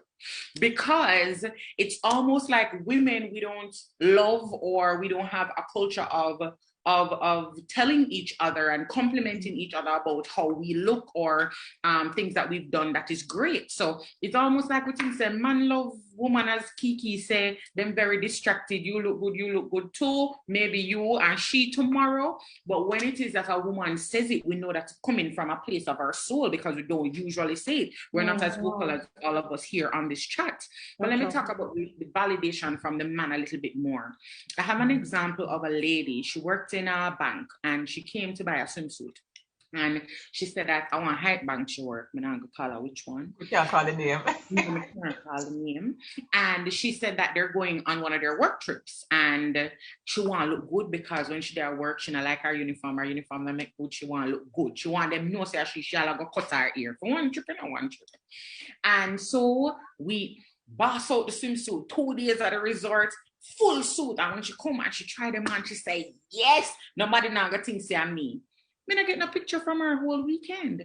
And I message her, is everything okay? How the trip going? Because I saw me all up in the life of my clients. And on the Monday after, she said to me that, you know, she never had a good time. So I said, what happened? My first inclination of what? The swimsuit pop? What happened? Did something happen? And she said, no, her boyfriend that she brought with her, because all of her co-workers and the persons on the beach was all complimenting her, how she look hot. Him say, if she was she have one suffer. Mr. What you say? Him say, was she have one suffer for the one little swimsuit. And because of that, she said that she did not have a good time. She just stayed in the room. After that, she not even did wear the second swimsuit. And I said to myself, she and I had a long talk and we got over it together. We got through it together. But I was saying to myself, this lady left on Thursday evening feeling so excited to go on a trip with her friends and co-workers because she loved what she looked like in a swimsuit or she never wear for a very long time. And because of one man that she wanted validation, remember, so everybody else on the trip tell her so she acting up. He didn't want her to have the attention that she got. And some man still so. They want you to not be confident. They like you when you don't love yourself because that gives them control. Then nobody else look on you. And we need to be wary of those type of not only men, but just people in general because they are not good for our souls. We need to be careful of things like that. I think Sarah's video. Their travel documents too. Say again, Diana. The men, you give them their travel documents. Bye-bye. As Sarah said, scatter. People are dropping the scatter in the comment. Right?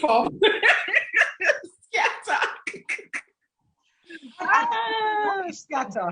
I think your video froze when you were about to say something because I saw your expression like, what? So please enter the chat. No, it wasn't that it froze.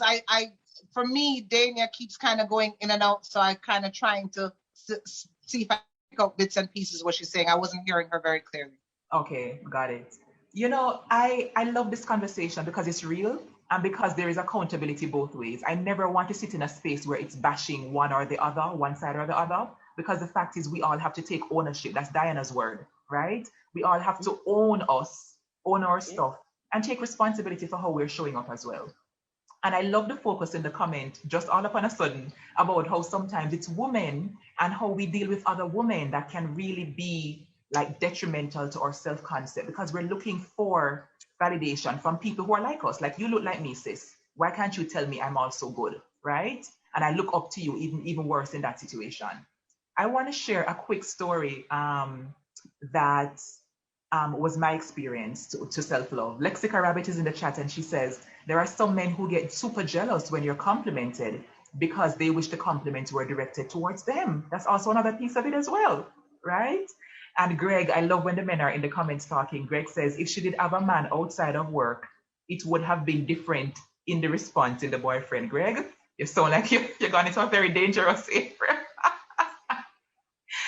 But I wanted to just share that when I was growing up, right, I think Sarah mentioned when women are getting dressed for gowns, some of those who have small boobs, like the one that have bigger boobs, right? So I was born with the teeny tiny boobs, right? And so I used to literally pray and say, God, if I could just get me a C cup. So that was my experience I was talking about earlier. If I could just get me from a B to a C, I'd be set for life. And then, as some of you may know, age 30 came upon me, and a diagnosis of breast cancer also came upon me. And I tell you that it was a journey of confronting and unpacking, as Kiki was talking about earlier. Because imagine the same area that I was so fixated on for my teenage years, my early 20s, like, I look okay, but this could just be a little, like, beefed up. That was the exact same space in my body where I was, I had this quote unquote affliction. And I literally had to dig deep to confront the issues, because then how am I going to move on, right? After surgery, how am I going to move on after this transformation that my body had to go through for my body to be whole? And I share that story because I think it's a similar dynamic that we all have to go through emotionally. We have to confront the stuff and unpack them before we can get to fully healed and transformed lives. Yeah? Stacey says the itty, I don't know if I can say that on the live class, but the itty bitty bam bam bam committee, right?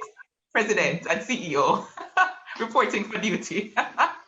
And now at my current age and stage, loving my body for what it is and for what it does for me. And I'm so glad that I've reached here eventually. And I wish I had gotten to this space earlier. Yeah. So can I jump in a little bit about that same part of my body? Like, I've never liked that part of my body because, in my opinion, it never did look like what I saw on TV. So when I was younger, that was my only body part that I never ever liked, because me I say, why mind them so long though? Them for shape like apple. Apple me see on TV. Everybody own look like apple or plum, and I some want my own for look too. And when I finally got pregnant, I'm like, yes, I'm going to have milk, and them I go stand up. I never have no milk, so my baby no drink no milk out of my breast, and them never stand up, and then them get longer for no reason. No reason. Yeah, and I'm just like, no man, this cannot go on. The one thing when my breast did really for do, it not even did do that.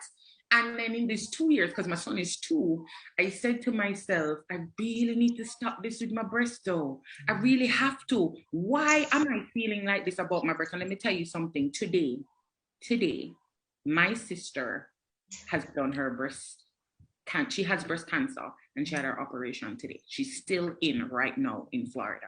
And I said to myself, through the journey that she went through, that she's been explaining to me, she wished she had my long titty.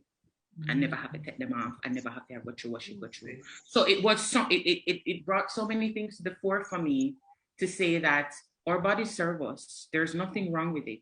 Just because when I was younger, I saw people who their breasts look different. I've been demonizing my breasts all my life. I'm happy for them today more than any other day. Come through.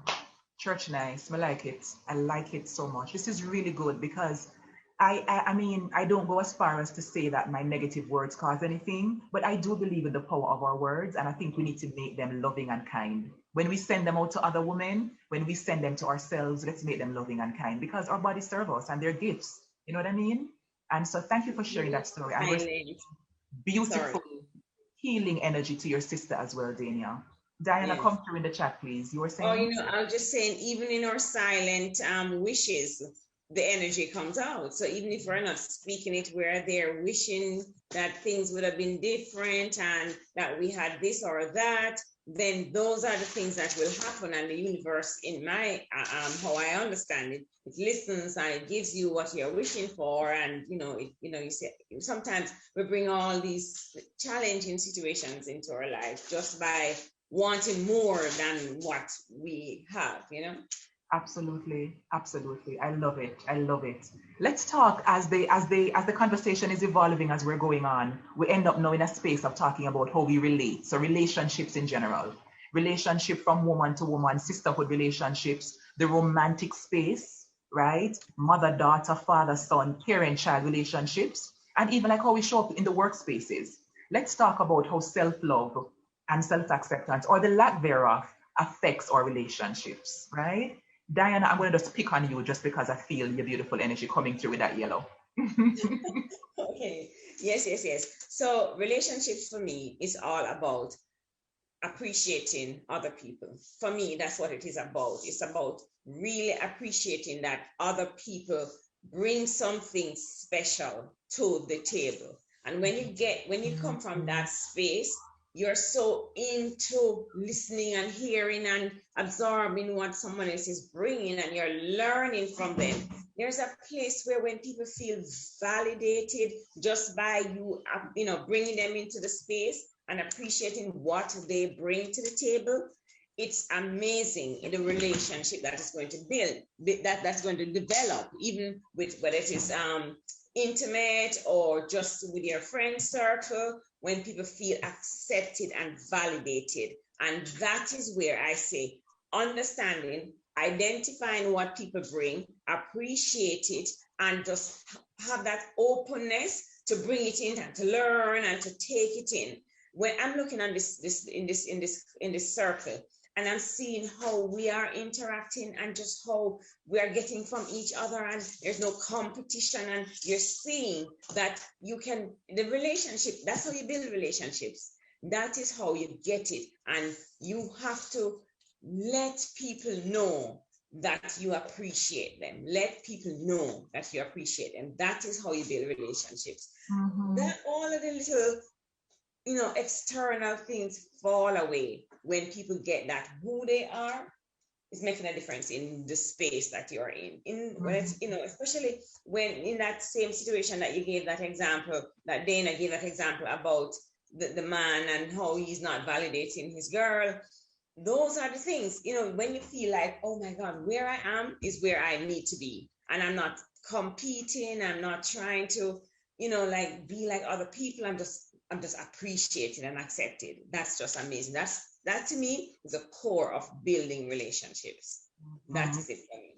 And Diana, from what I hear you saying, to my mind, that takes so much intentionality, because we don't always realize that just to say to Kiki, sis, I just appreciate you, period. That can do so much for us depending on where we are in our journey. Just to say, Daniel, the way you show up unapologetically just gives me life and lends me permission to do the same for myself. Like, these things really can go a long way. And not even if I know you or I don't know you. There is a way that we as women can be catchy. We see a sister and she look good. And all we do is this. Exactly. And we look at something cool. And we will never dare say, oh, your shoes are popping or your hair is on fire or whatever, because of the insecurities. You know what I mean? So these are some of the ways that we can hinder how relationships form as well. Let me jump on. Who want to come in now? Sarah, Ronnie, what you have to say about this relationship and how self-love and self-acceptance play into relationships? I'm gonna speak a little bit more from my personal experience in my journey with vitiligo. I did an IG live with a few people a couple months ago, and someone asked me, what was my experience in dating, and with my vitiligo, and I had to be honest. I said, I really, if any man I dated or who wanted to date me had an issue with my vitiligo, I wasn't aware, because it was never something that seemed to be in the forefront of any relationship I had. And she actually found that very hard to believe and asked me the question like 2 more times, thinking I wasn't being honest. But it was definitely the truth for me. And I think part of the reason why is, even though I would have had my insecurities going through life with other things, like I've had insecurities about my weight and all that kind of stuff, my vitiligo, once I was about 16 or 17 and I made a decision that I was done trying to cure it, I was done trying to cover it, I was done trying to hide it, this confidence came like from my gut that I think just exuded. So then when I walked into a room, people saw me before they saw my skin. When I talked to my girlfriend now, and I said, when you first met me, what do you think about my skin? She goes, honestly, Sarah, when I first met you, I didn't see your skin, right? And so I feel like the confidence I was able to develop in myself then allowed romantic relationships, men to see me and not see my skin. And so I think one of the things as women we need to all work on is, as we've been talking about tonight, is just trying to get to that place of self-acceptance. Even if you don't get to the place of self-acceptance of everything about you, take it piece by piece, because how that impacts your romantic relationship is very, very significant. If I wasn't as confident about my skin and I internalized and I felt like everybody was staring at me and, you know, oh, well, yeah, he thinks I'm sexy, but he's probably not going to talk to me because, you know, I'm, you know, I have two colors going on, I'm polka dotted or whatever you want to call it. And then just in my interactions with him, there was always this insecurity. That puts a weight on a relationship as well. So I know it's not necessarily easy to say, oh, you know, I'm not saying just, oh, just be confident, just forget about it. That's not what I'm saying. I'm saying do the work. Because relationships in and of themselves, romantic relationships and marriage in and of itself is difficult. It is difficult. And we all need to come into this relationship as whole as we can be. And if we're not 100% whole, then we need to work on ourselves individually and work on ourselves, you know, as a couple to try and get to that space. You know, people look at me and say, oh, you know, I'm confident, but it didn't happen overnight. I've had vitiligo from I was 8 years old. I'm 45. I'm 46 in October, right? That's 30 odd years of work, right? Some of it conscious, some of it, you know, unconscious or intentional or unintentional, but it's 30 odd years of, you know, the ridicule and all that kind of stuff. And it's work. So you have your insecurities about whatever it is. Just try and you find a way to do the work. Whether it is you can do it on your own, and a lot of us can't do it on our own. And there is no shame, as well you would know, Kamala. There's no shame in seeking therapy. You know, as somebody in the psychiatric profession or field, there is no shame in seeking therapy and seeking help to get you to a point where you can be more comfortable with yourself and be available to be.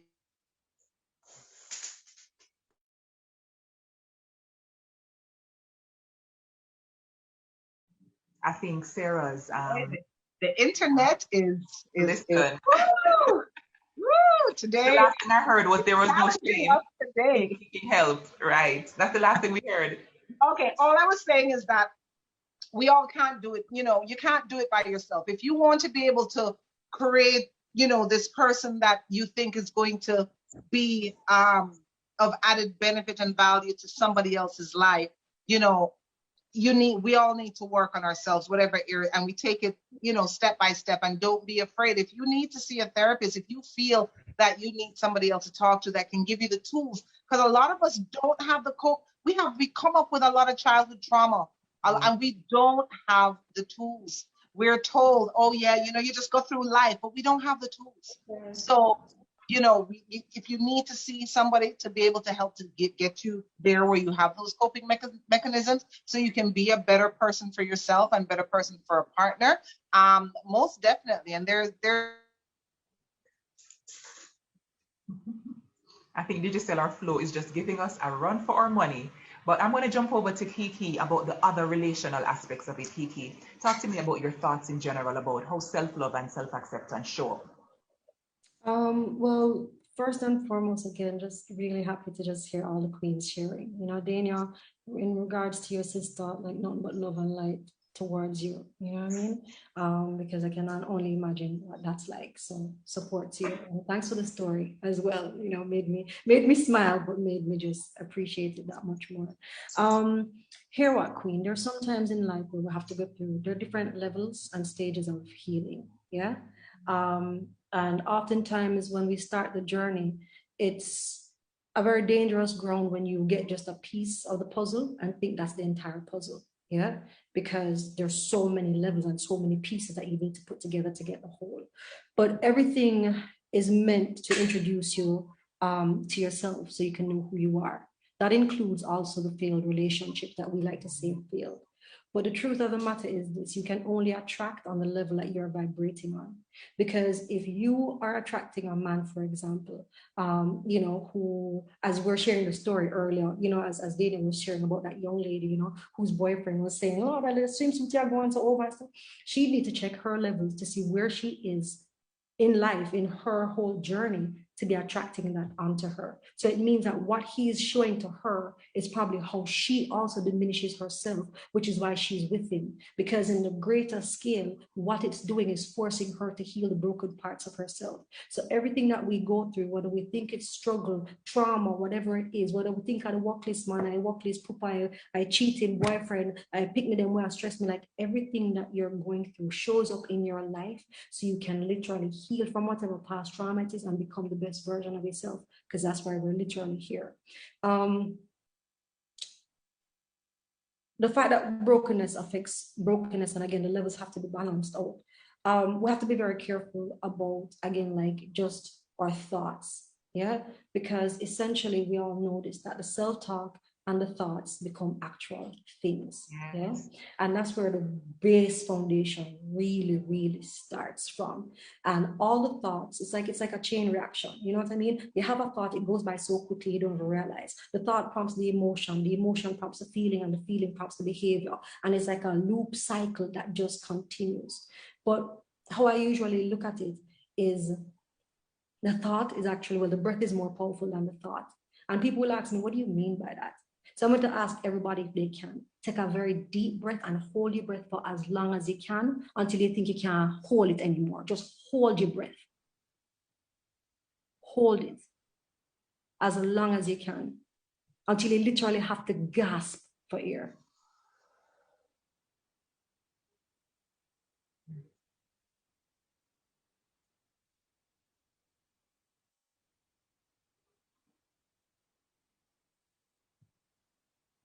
I had to let mine out. There you go. But I can tell you, the final thought that you had before was, I have to breathe. It means that without breath in your body, it makes no sense. All of this that you're doing up here, you have to get it under wraps. Because if I take your brain literally out of your body and take my brain and your brain out of our bodies, Kamala, and put it on a table, it's just going to be brains, and our bodies are just going to be bodies. It's the thoughts that really activate it. You understand?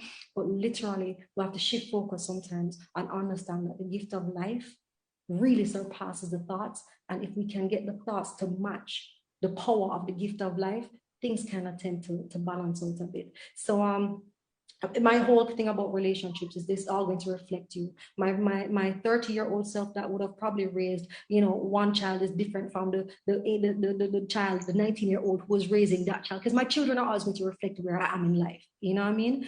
What I'm going to say next is, I actually came across this when I was writing the book, and I found it so beautiful. And it had to do with Will and Jada. And Will wrote this regarding Jada. And it said, 20 years ago, we held hands and walked naively down the aisle. Here's what I've learned since.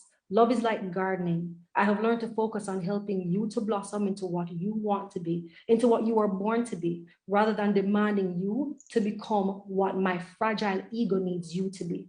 I've learned to take pleasure in nourishing your dreams rather than wrestling with you to fulfill my selfish needs and satiate my insecurities. I have learned that love is listening, love is giving, love is freedom.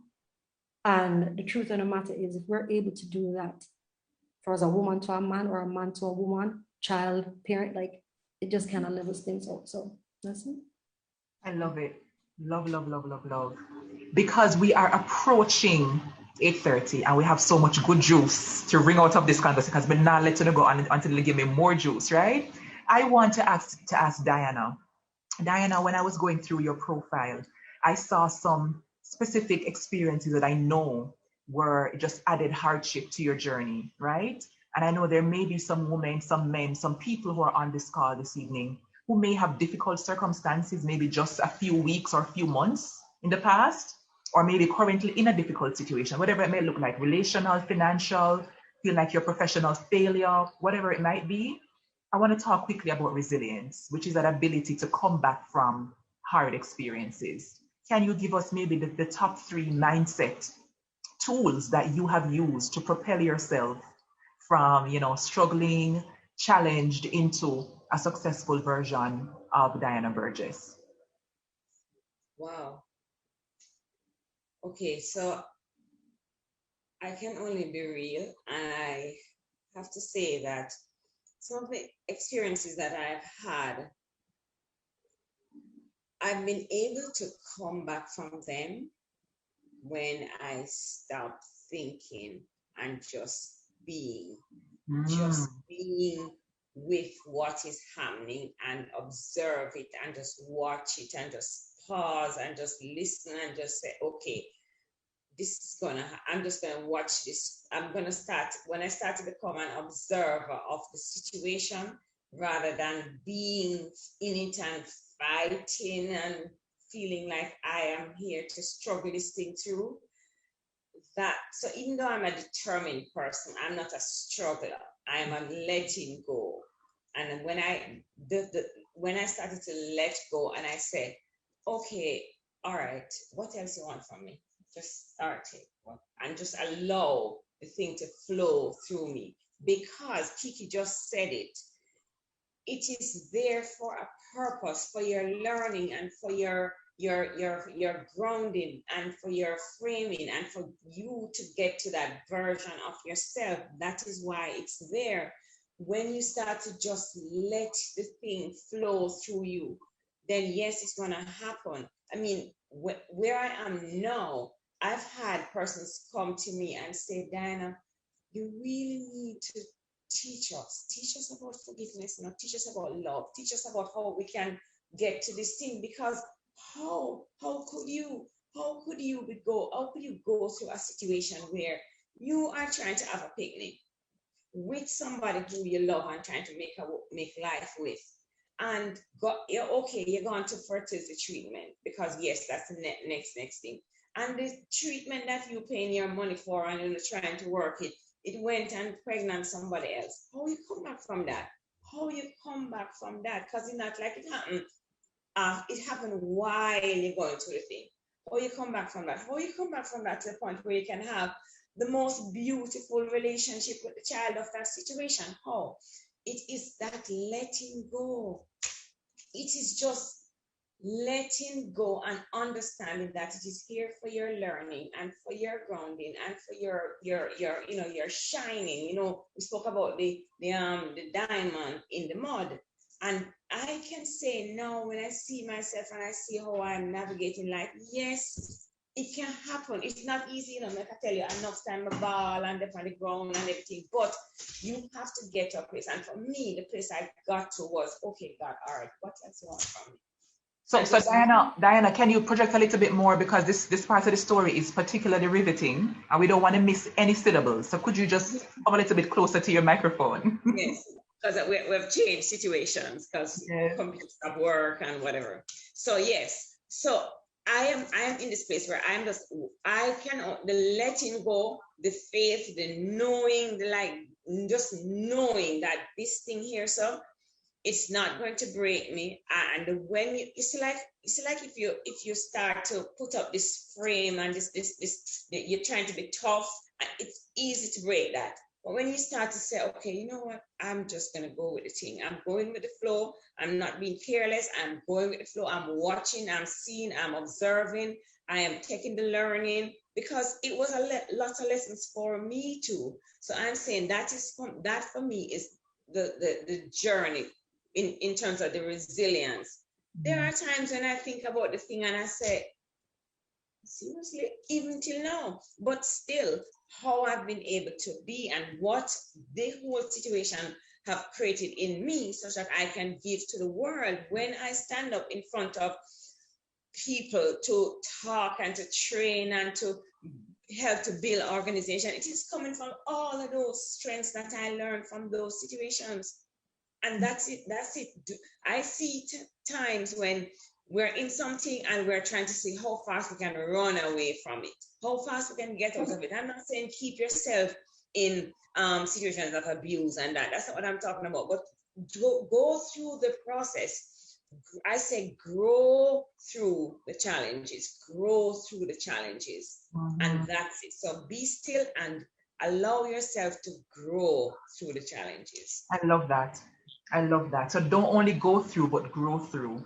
And that takes courage. It takes a willingness to stand up and be present to your own life, to have an understanding of the fact that we are here on purpose. That's one of my big framing statements. And I want to say one other thing as I'm asking for permission to jump off of here, because I'm in a situation where it's gone past curfew time, and I am in an office that they need to lock up, right? And I'm gonna go on the road now to figure out and use my charm with the police and everybody.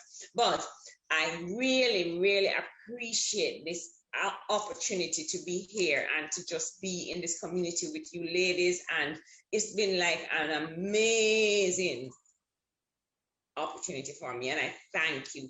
I'm sorry I have to run away, but that's the situation. And Diana, we know that you have very exigent circumstances that's based on all the things that happened today. So you have grace from us, and thank you so much for coming into the happy birthday again. Thank you. And be safe, and we hope that you have no issues as you proceed onwards home. Yeah. Until next time. All right, so that's so funny because Diana and I are in the same situation, but I'm sitting here cool as a cucumber, like chilling, like I don't. Good. Don't worry, I'm gonna tell them. Say Dania says I can't be on the road at this time. Yes. I was just about to tell them that it's okay. I said you could be there. Yeah, exactly. I'm good. So before we say our final goodbyes, we have two questions in the Q&A box. Bernadine says, what about men and self-love? And my response to this is that this week we wanted to have a space where the sisterhood could meet and we could talk from our perspective. And because we're balanced, obviously, and we're generous across the board, next week we're going to be convening. A guy squad is coming through next week. So please come in. So ladies, you have to come back to, right? Because it's not about segregation. It's about learning from each other and sharing space together. So the men are coming to talk about masculinity next week. And I'm going to be intentional to create a conversational thread that will definitely take us through self-love from their perspective as well. They don't call it self-love, but it's essentially the same thing. Same thing, yeah, man. Yeah. So that's one piece of it. The next piece of it for today's conversation is that I want to invite anybody else in the chat who has any burning question that you want Sarah, Dania, or Kerry to respond to. Raise your hand, and we can give you a couple of minutes on microphone to just put that out there. But as we are preparing to say good evening, I would love for us to just drop maybe 3 of your primary practices. How do you literally practice loving on yourself and practicing self-acceptance? Because many of us love the idea of it, but we're not so clear on what do we do. After you leave the session with Kiki, drop a sermon, and Sarah taught the things then about the scatter, and Dania just infuse us with the broad tail energy. What do we do tomorrow when we wake up and we feel like trash? Yeah. So Dania, enter the chat, please, ma'am. I one thing I want to put out there is that you're not going to feel, and I'm always coming from the confidence point of view, you're not going to feel confident every day. You're not going to feel like you're worth 100% every day. And I think that's what all of us on the chat have been saying, that all of this that we're talking about, self-love and acceptance, it takes real work. It does not come automatic. And then I realized that taking care of your mental health and self-care has been buzzwords on social media and everybody's talking about it. But for some, that's exactly what they're doing, talking about it. It's self-care is very different from self-love. Self-care are the activities that you do that you want to help you to promote self-love. But the self-love part, as Kiki brought out firstly, is the verb part of it all. It is the emotion and the mental part of it all. And so for me, in my self-love kit is, so I have to do affirmations. I have to keep on talking to myself positively and telling myself how much I value myself. And not only that, how much value I put in other people's lives. Nice. Because, one time, Anthony Miller, we all know, call him Killer Miller, he can be so harsh sometimes. But he said to me, because as you all know, I'm also in the media field, more on the PR side, communications. And he said to me that he thinks that I'm a great facilitator. And he always called me that. And I said, why, Anthony, stay so? Why instead about me? I never really feel myself as a great facilitator. But then he explained to me that, in the media world, sometimes when you need people to make a one link from government to private and all around, I always do that for people. And I never see it in myself. I just feel like I do my work. You know what I mean? So sometimes what I have to do is remind myself that I'm not only good to me, I'm also good to other people. And that make me feel good. Another thing for me in my self-love kit is definitely, how Sarah says she tell herself one good thing about herself every day. No, me and the posing. me go in front of the mirror. Yeah, me have one right before me leave me out, right next to the door, because I hit last me looking up and I'm looking at myself. I mean, pose. How me I go stand up today? When the camera come up, what me I go do today? How me in the suit today? Like, what am I gonna do today? It's my thing and I like it. It's a part of my podcast. I'm really do it for true. I very much like it. I'm actually see my son start doing it when we put on in clothes, he go looking at the mirror and me see him do some things and I'm like, oh my God, I'm teaching this boy to pose. But it's one of the things that I do.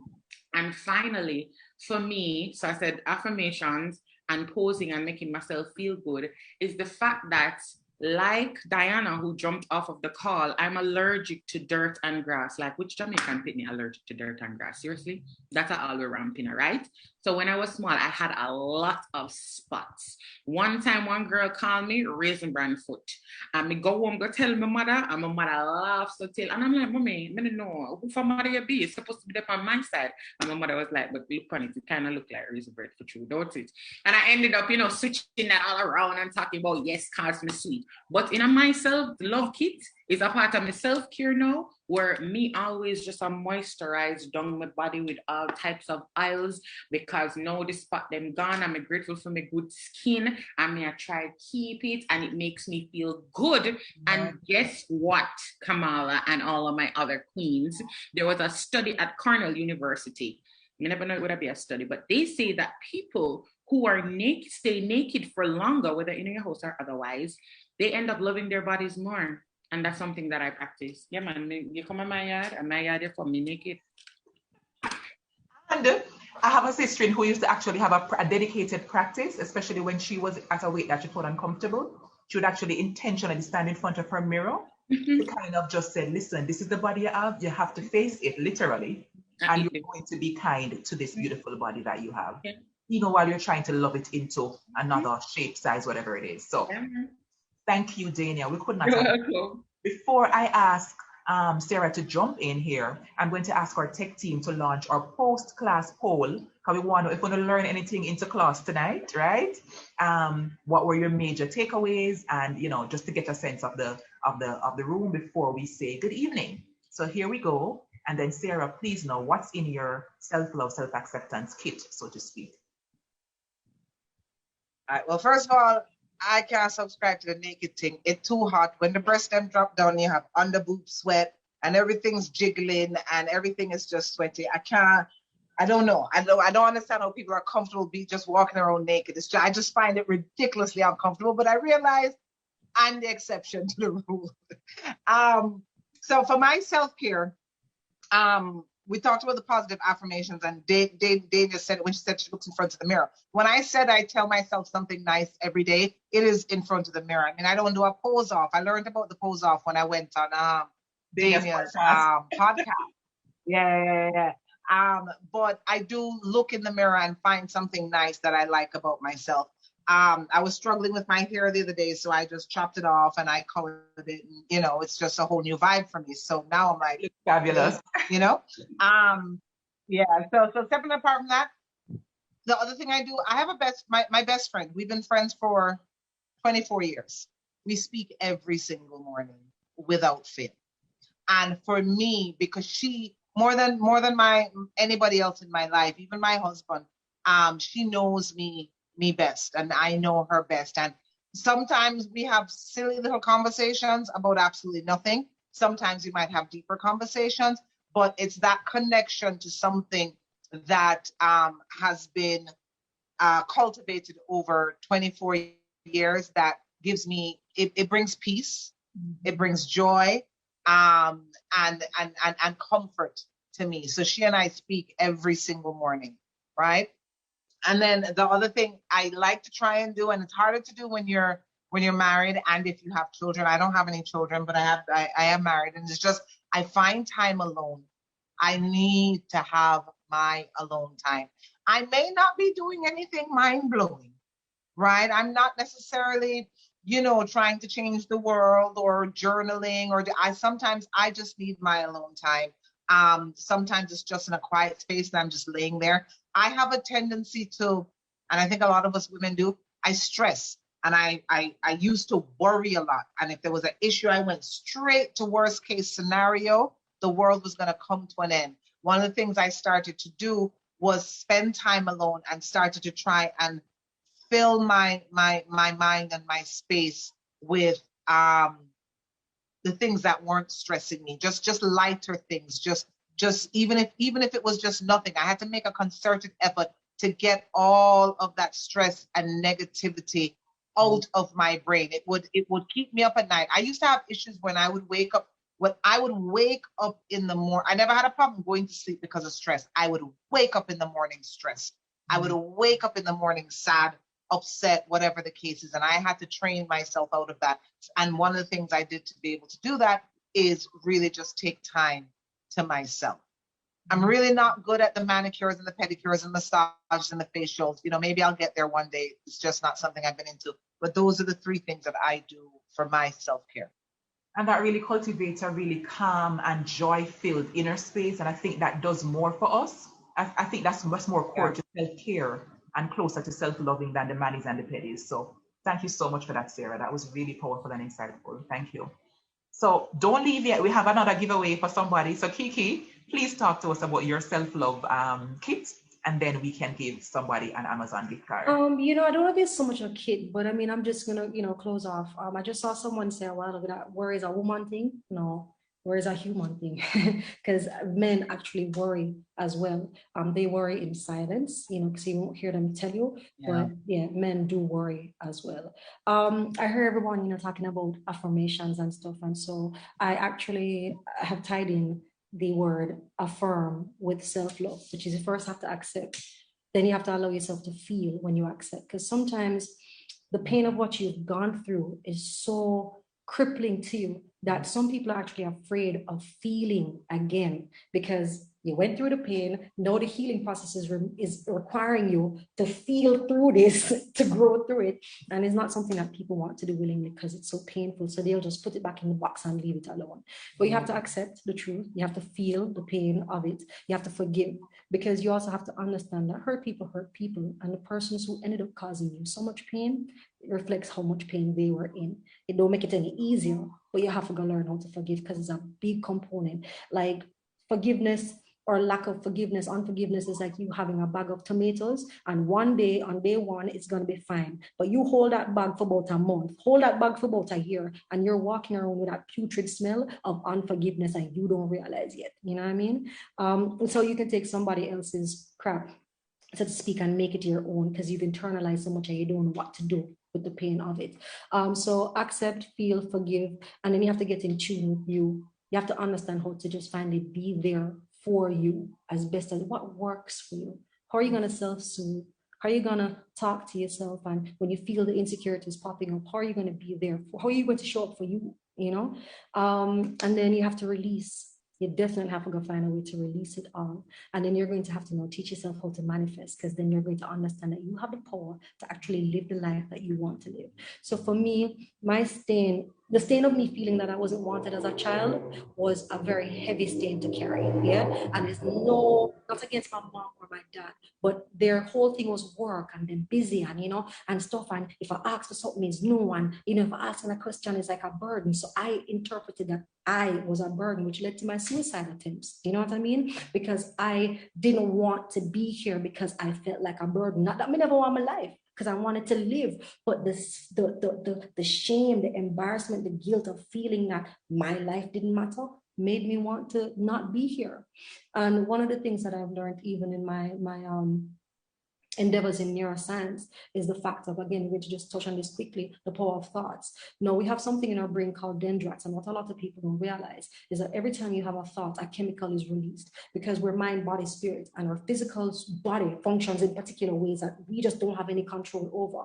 When you have a negative thought, no matter what age you are, it releases a chemical in your brain, and that chemical can literally start affecting your brain. We have tree-like structures in our brain called dendrites, and literally the more negative thoughts you have over time starts killing you, because those dendrites start to shrivel, literally. And thank God for neuroplasticity, neurogenesis. When you start having more positive thoughts, those dendrites start replenishing themselves. You know what I mean? So we also have to be very aware of all these components. And for me, I started using 1 Corinthians 13, not, forcing Christianity down anybody's throat. But I'm just saying that 1 Corinthians 13, usually they always say, yo, love your neighbor as you love yourself. And people focus on the neighbor part, but not the yourself part. So my question to Carrie is based on 1 Corinthians 13. Carrie, are you being kind to yourself? Carrie, did you forget all of those things yesterday? Carrie, how are you showing up for yourself? So I use it as a gauge, because that for me is like that unrelenting definition of love and what it represents. And the final tip that I'd have is our brains, again, if you want to rewire, get a piece of paper and on that piece of paper, write down every insecurity you have and just leave a space. So get a pencil, write all your insecurities. I'm ugly, I'm this, I'm that, leave a space below it. And what you can do is go back and look at all your insecurities and really cleanse yourself and start speaking some truths and write those truths down in pen. And if you want to take it a step further, you can actually pick up your phone and record all those positive things about yourself. And to take it another step further, play it before you go to bed in the night. Instead of listening to this and watching this and getting so overly stimulated, listen to your own voice, pouring into your own soul just before you go to bed, because that is when your brain is more open to being rewired from all the crap that it's been fed. And that's pretty much it. That's a whole lot, sis. And such practicality. I love it. Thank you so much. I saw something in the chat box, which please permit me, from Camelia. She says, the other day I was told by a friend that I dated, and here's the poll. Please go ahead and start answering the questions. She says, the other day I was told by a friend that I dated that he did not choose me because he's attracted to women of lighter complexion. This really hit home because my biological mother encouraged me to bleach. When I decided to stop because I am beautiful, she laughed at me. She told me that a man would never love me because of my dark skin. How do I move on from this? And so, yeah. And so I'm sorry that it came at this late stage in the conversation, but my suggestion, my response to you with that question is, first of all, you were perfectly correct that you are deserving of love, period. You are valuable, period, with no caveats, no disclaimers. You are valuable and deserving of love and deserving of good things. And to borrow one of Kiki's toolbox items, if you can write that down, if you can record your own voice saying it to yourself and play that often, you own that, right? You don't need anybody else's definition of who you are and what you deserve. You frame that for yourself and stand in your own power. And as Sarah said earlier, if you need support, then reach out to a coach or a therapist. And JN does offer JN members therapy support through one of their counseling partners. So reach out. The email address is coming in the chat shortly. Reach out and get some support for yourself as needed. Now, the poll questions. This has been so juicy, right? There is the email address in the chat. Send them an email, find out how you can access these resources. The giveaway question is this.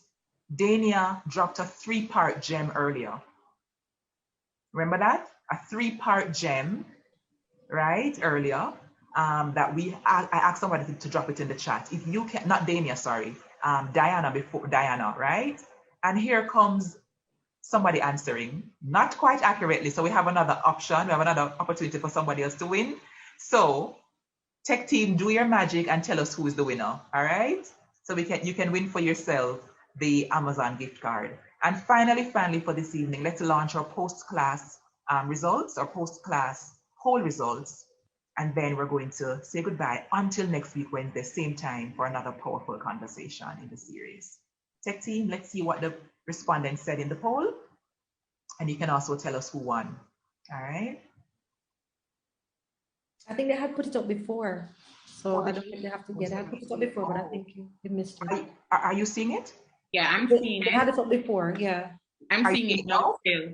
Okay, great. Here we go. All right. Now. So 89% of you had your mood improved since the start of class, and for that we are pretty grateful. Thank you so much, and we're glad that we're able to have some impact. And for those of you who are still not there, self-soothe. Find something to self-soothe after class, as Kiki said. Question 2, the panelists' stories of becoming have inspired me to better love and accept myself. 92% of you said, 99% of you said either yes or sort of. And for this, we are proud and grateful. I'm better able to identify, the things which undermine self-love and do something about it. And 98% of you said either yes or sort of. And we feel good about that. That's success. I feel more equipped to deepen my journey of becoming. And 99% of you said either yes or sort of. I received what I expected from this class. Let's see what the responses are. 99% of you said either totally or mostly. And that is a win. And the answer to the question tonight is what? It was know you, do you, be you, and bring you. Bring you. So know you, yeah, do you, bring and you. Bring you, yeah. Yes. And with that being said, Sarah Stanford is having her trunk show come up. Sarah, quickly, when, where, how them can sign up to log in on the beautifulness of Bliss Bridal.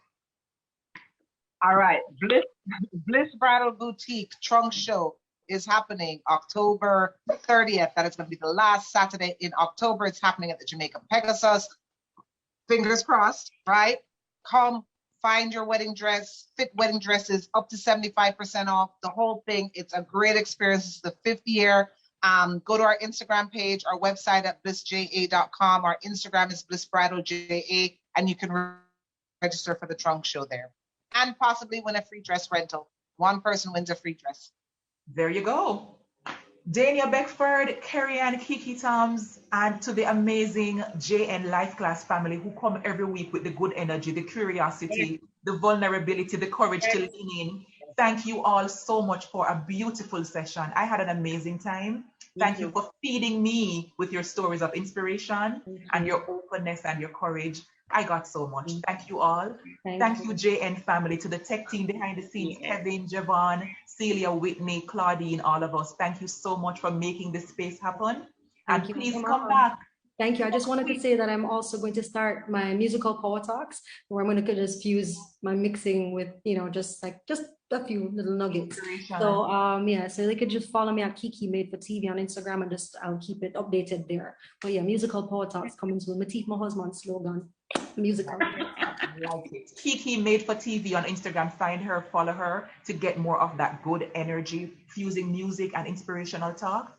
Find her and follow her. Dania's podcast is amazing, powerful, vivacious, nice. Yes, next season starts in September. Awesome. There we go. So Kamala, stay dope, queen. Stay completely dope, queen. So great.